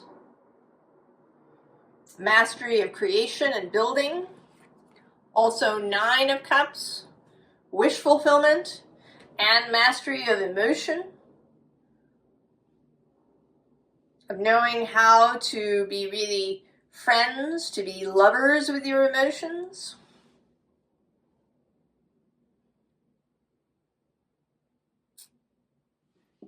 To receive and to hold. And the Tower, electrified, inspired. Right? The Star, oh look, and the Awakening is right below that. And Death. And also I'm going to go, I have to go 2 more. I have the 2 of Cups, and the Lovers, and the 10 of Cups, and the Wheel, oh my god, and Temperance, and the Empress. Capricorn. I'm going to stop. Although I could go, there's the 3 of Cups and Strength under there as well.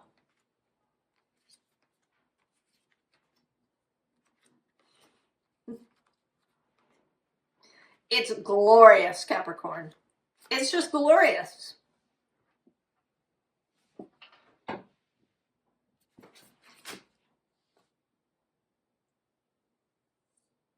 I think you're gonna, if it has seemed daunting, I'm also noticing actually that this pleasure card has 18, which is the date of this new moon.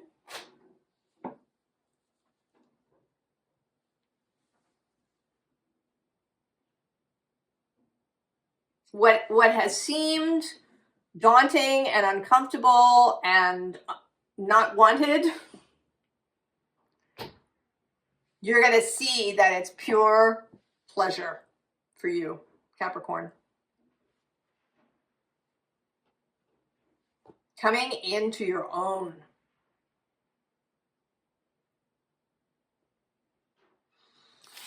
Capricorn.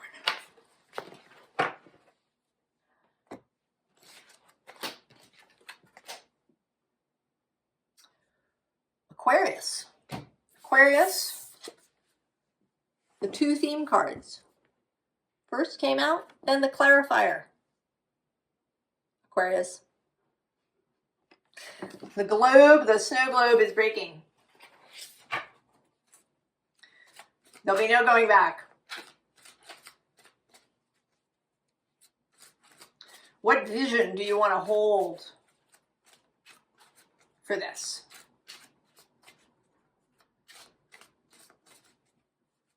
This Neptune Saturn conjunction. Saturn is one of your planets. Happening sextile Pluto. Later in the summer, there's going to be a whole Jupiter, Pluto, plus Neptune and Uranus thing going on.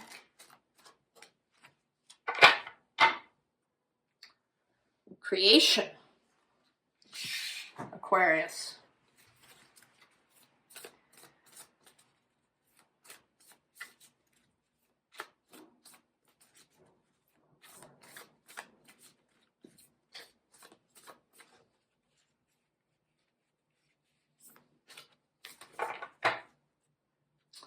Oh, the bottle tree. That came out in Capricorn's reading just now. In that spot.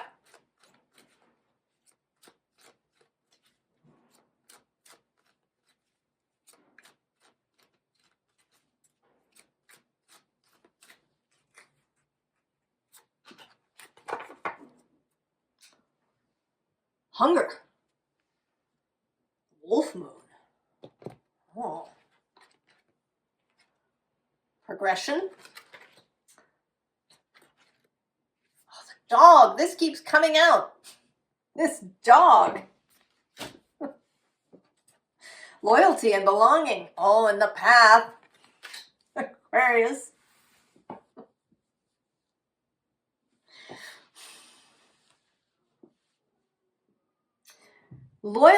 Capricorn is about loyalty, but not, right? What are you loyal to?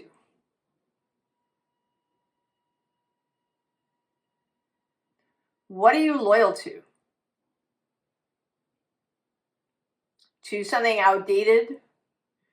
To old commitments? To something that no longer works?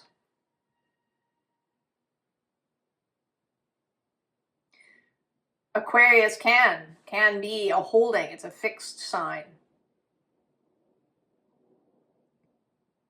And in my view, Aquarius is the sign of society, not of technology, but of society.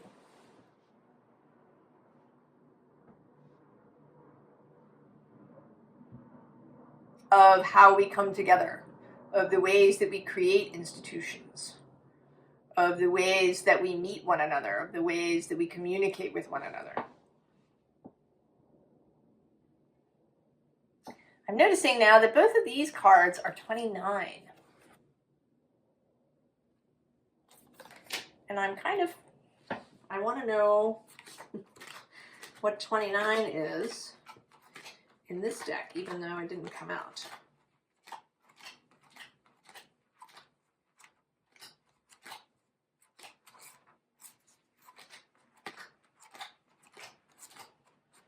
Somehow it's relevant in some way.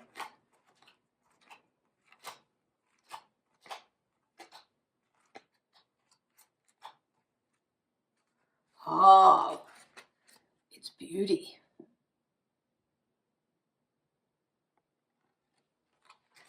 Oh. You know, Venus has just entered your sign, or is about to. I don't know if she's there yet as I record this. She's going to meet up with Pluto. She's the first of the personal planets to do so, other than the moon.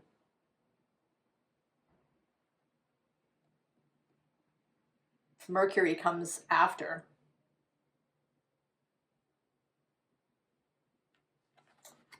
Beauty, Aquarius. You know, here, this creation with Bridget, this creation of a child, right? Hunger, desire.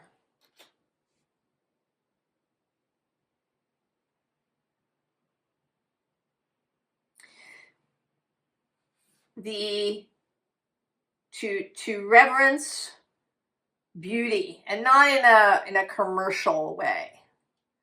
You know, not Vogue magazine or Instagram or whatever beauty.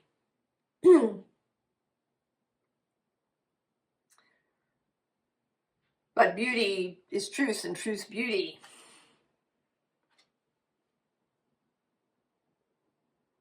This creation through the life force, not digitally, not in service to the metric or the optics.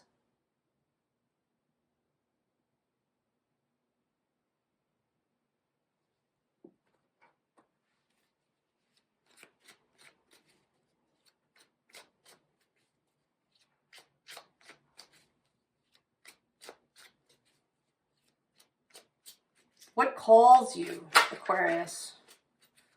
What do you hunger for?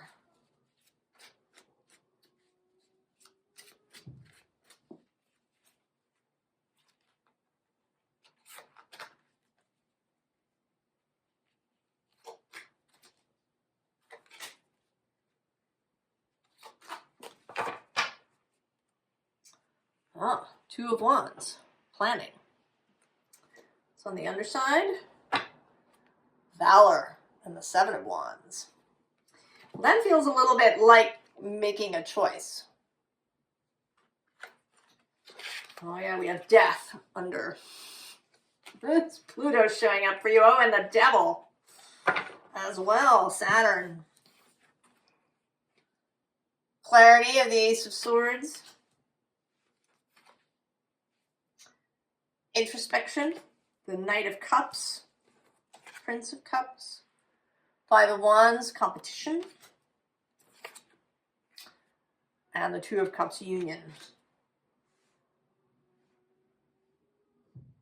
You are over the bullshit, Aquarius. You're so over it.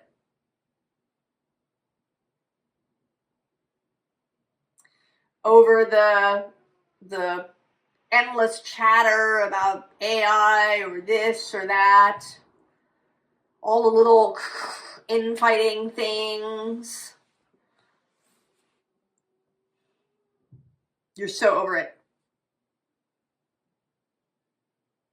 You know, I feel like this is, I want to say that, right, that you're taking your ball and leaving. You're taking your wand and you're leaving any space where that kind of thing is happening. You are getting absolute clarity about what it is that you want in your life.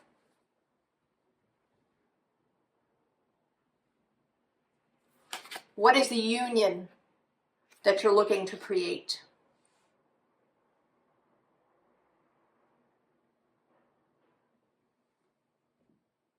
What does beauty mean to you? How do you create beauty? It is possible. It is feeling a little bit like maybe you are going to have a child.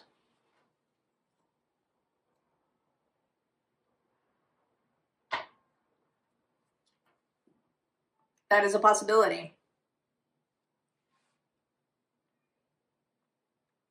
And that you're going to do it, you know, without reference to online guides and mommy groups and whatever else. Kind of want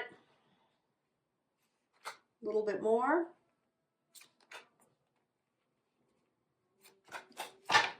For you, Aquarius, what do we have? Oh, the Eight of Swords. Three of Wands with vision. And then this says rest, but, right, it's these swords coming together. You're breaking out. It often seems to me that if you pulled this sword out, everything would break apart. That this is not being held together by very much.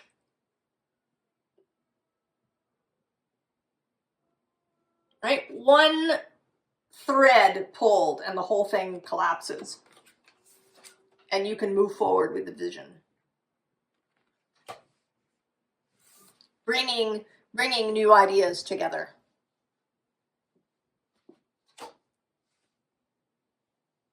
You're so ready, Aquarius.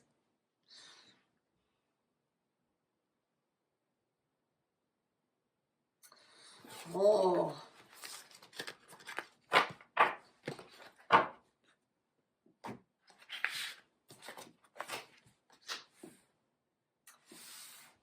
Pisces.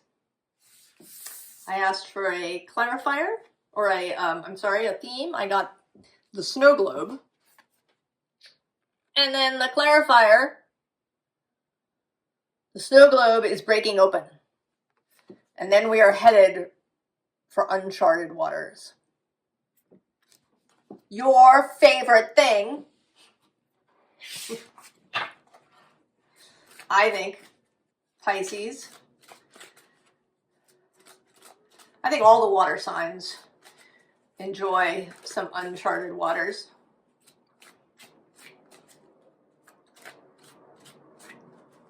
Cancer likes to set out on a new journey. Scorpio likes to explore all the way down to the bottom. And you like to just experience it.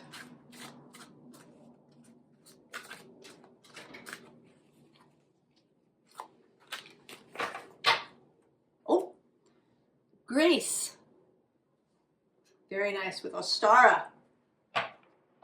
Something might be coming in the spring. I'm reminded to look on the bottom. Oh, the weaving. That's come out a couple of times so far.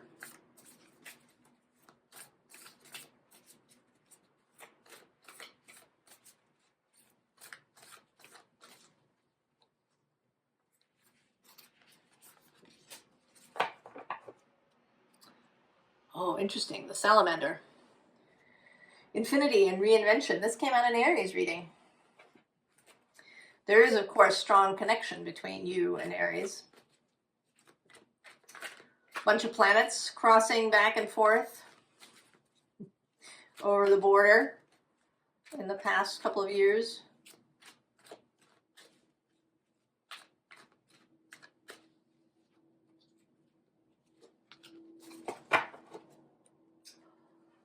Beauty.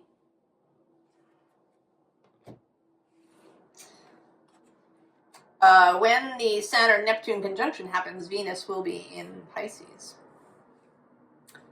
Action. Oh, very interesting, Pisces. Sassafras. This came out in Virgo's reading across the way. Healing, self-care. And action again. Pisces. I think this may be the first time this has ever happened. This is the Queen of the Sun and Queen of the Moon oracles. There are some duplications, and this is one of them.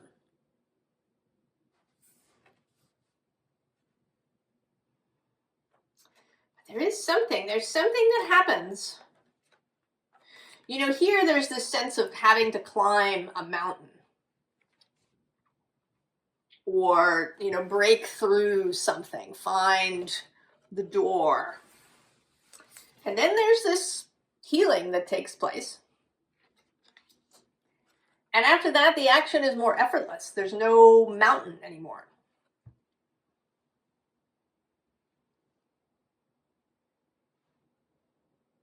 There's just free and open space.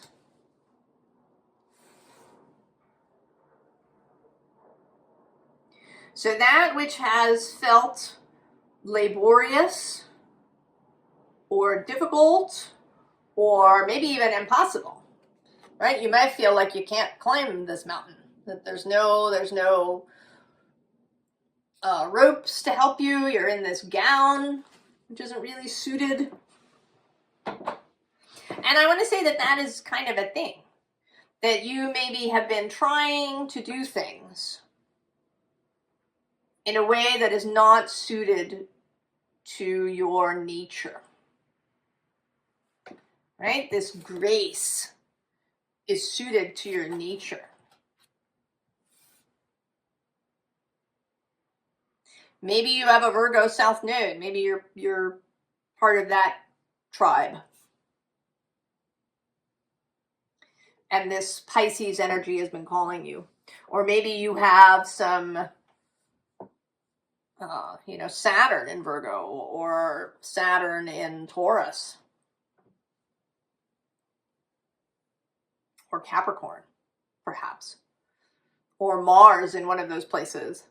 And it's really been pushing you because society loves all that choleric stuff, achievement, fire, fire, fire. Push, push, push. You're allowed to wear a princess dress as long as you are a warrior princess.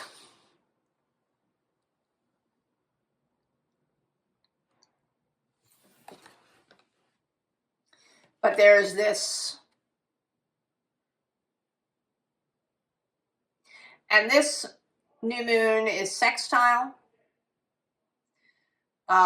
Venus was there in Capricorn. Now she's moving through Aquarius, heading for your sign. She's going to meet up with Pluto and that transformational spirit. Jupiter is in a natural opposition over in Cancer. Neptune, your other planet, is about to tip over into Aries. So Aries is now going to be infused with this more Piscean energy. The ability to take action in a different way.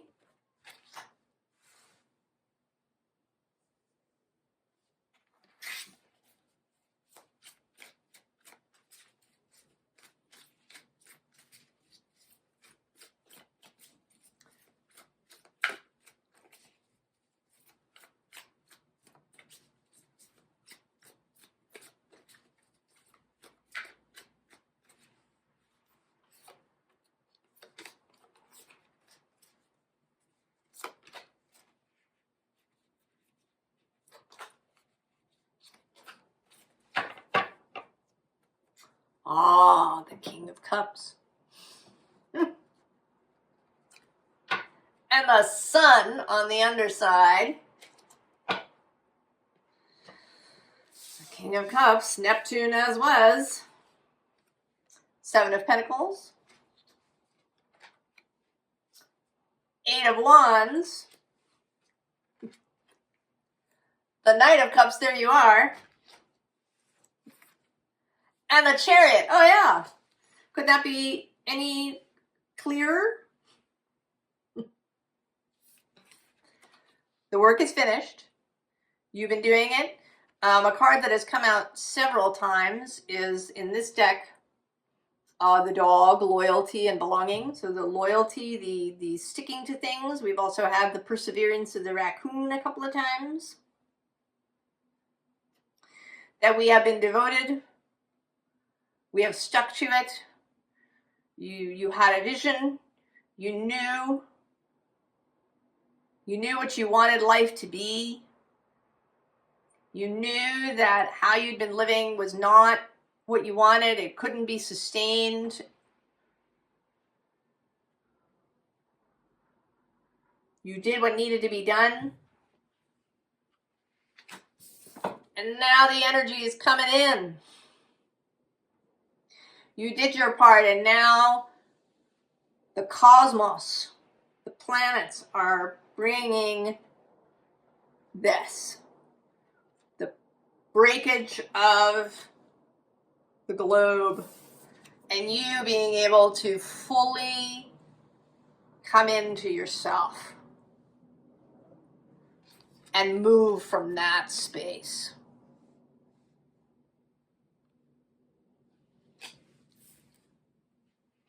Right? I mean, that gorgeousness.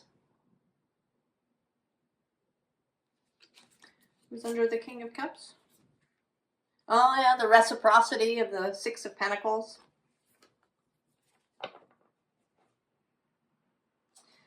Kind of want, I've been pulling out a couple of extra cards, but for people, what do you have? Oh, the Eight of Cups. And the Five of Wands. So, leaving behind the kind of action that didn't suit you. And embracing something much more playful, right? These are children.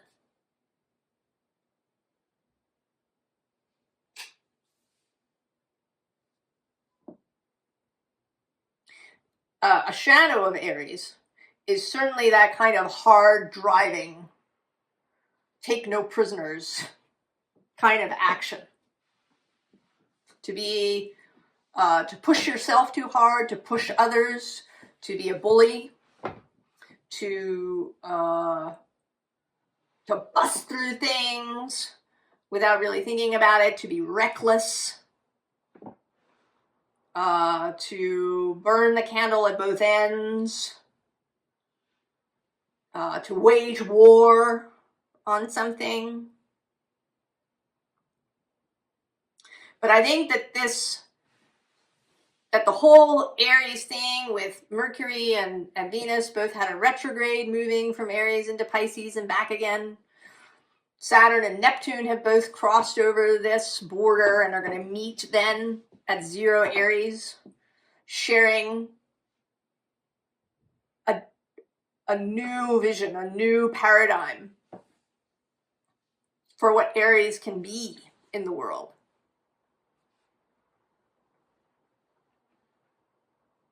And I think you're really benefiting from that. You are learning that you don't have to do things this way. That the opposite of this isn't really passivity.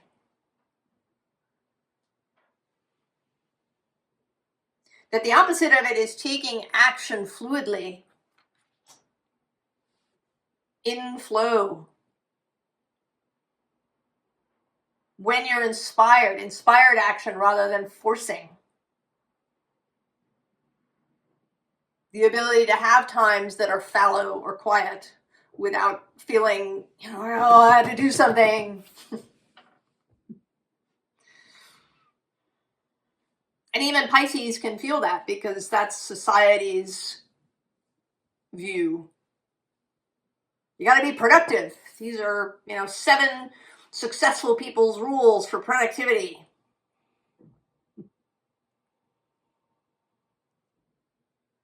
And you are over it. Right? The salamander, the fire, reinvented. I mean, the salamander is kind of water and fire.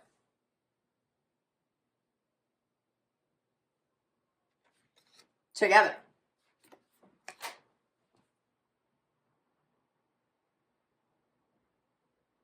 Oh, Pisces, so good. All right, I am gonna do a collective. I have to plug the cable in. We're on low battery. There we go.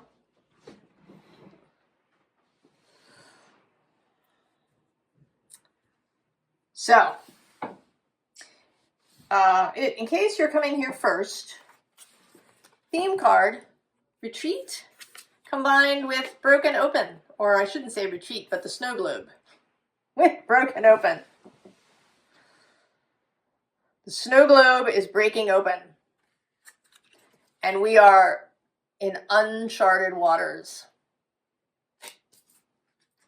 Flexibility is our friend. Flexibility, open-mindedness, open to intuition, letting go of things, remembering that we can start new traditions. We don't have to stick, but we also don't have to throw the baby out with the bathwater. We are not rigidly held to a path. It must be this. Uncharted waters.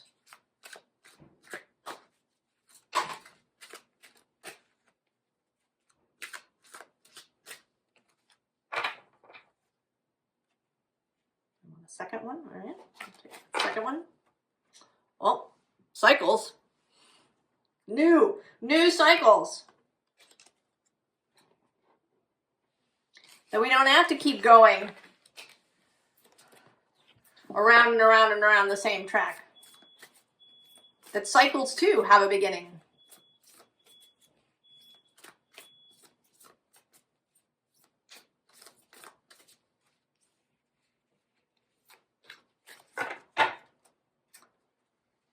The conch shell, homecoming, afterlife.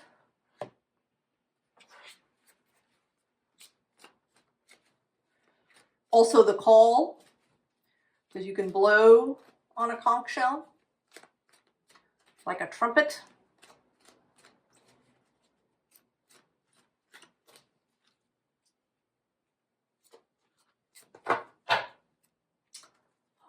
Focus.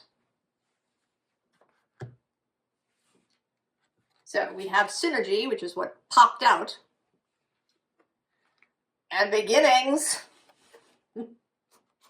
So this definitely feels like Saturn and Neptune coming together, but also all different kinds of energies coming together to create something new that has not existed before. Stop trying to label things so that it can seem familiar. You know, we need to adopt socialism, or we need to adopt this, or we need to adopt that. Stop labeling with previous labels. Instrument. Self-expression, speaking truth. Oh, and change. This showed itself a little bit, not being on the surface until this moment.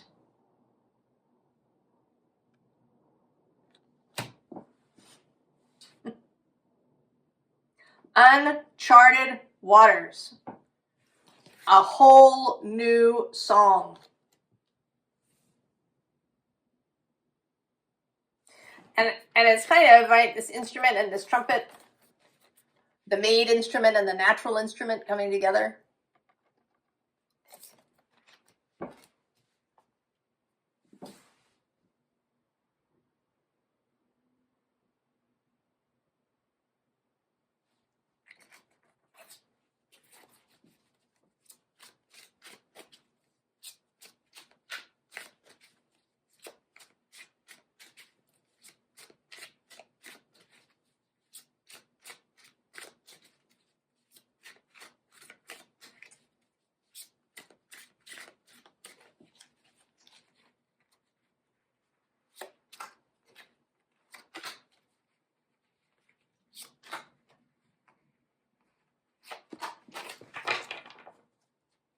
Oh, of course, of course. It's the Tower. And who's on the underside? Oh, the Six of Wands. Well, that's very nice. The victorious Tower. The Sun.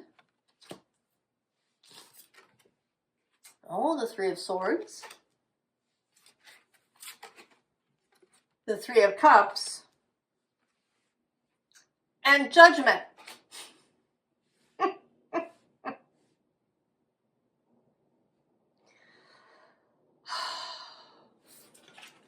Clarity about this. Do we stick in this? Do we keep stabbing our own hearts?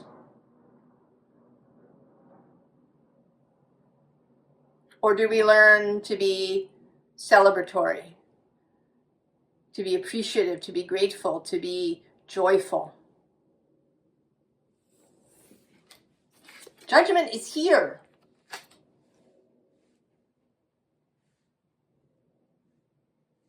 The globe is breaking into uncharted waters. What's under the Tower? Oh, it's Temperance. The water's spilling over. And the Two of Swords. And Justice, alignment. And Death. Oh my goodness. And the Magician.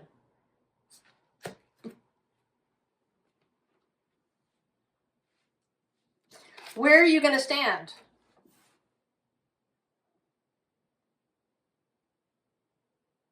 Where will you be standing? What are you going to hold up? What will you champion when this judgment comes? What kind of change do you want to see in the world?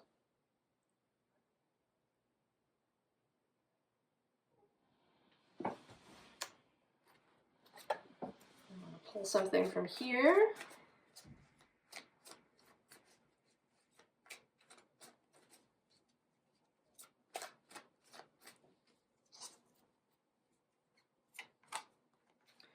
Notably, the Good Tarot, which sees good in all things.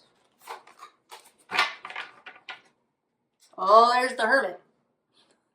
The door that needs to open. The devotion, the Eight of Earth, the craft, the artistry on the underside. 7 of Air.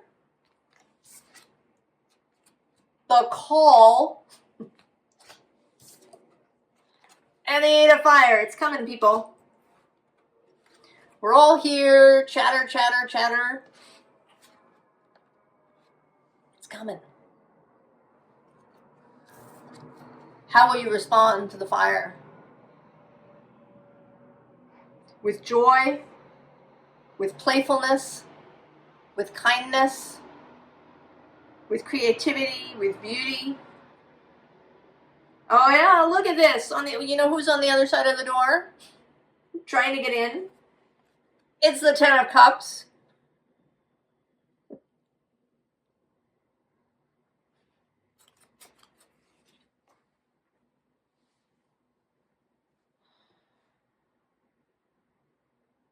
Uncharted waters. Expect the unexpected. Focus on beauty. Focus on coming home to yourself, home to source, home to nature. Okay? The cycle can be a new beginning, a genuine new beginning.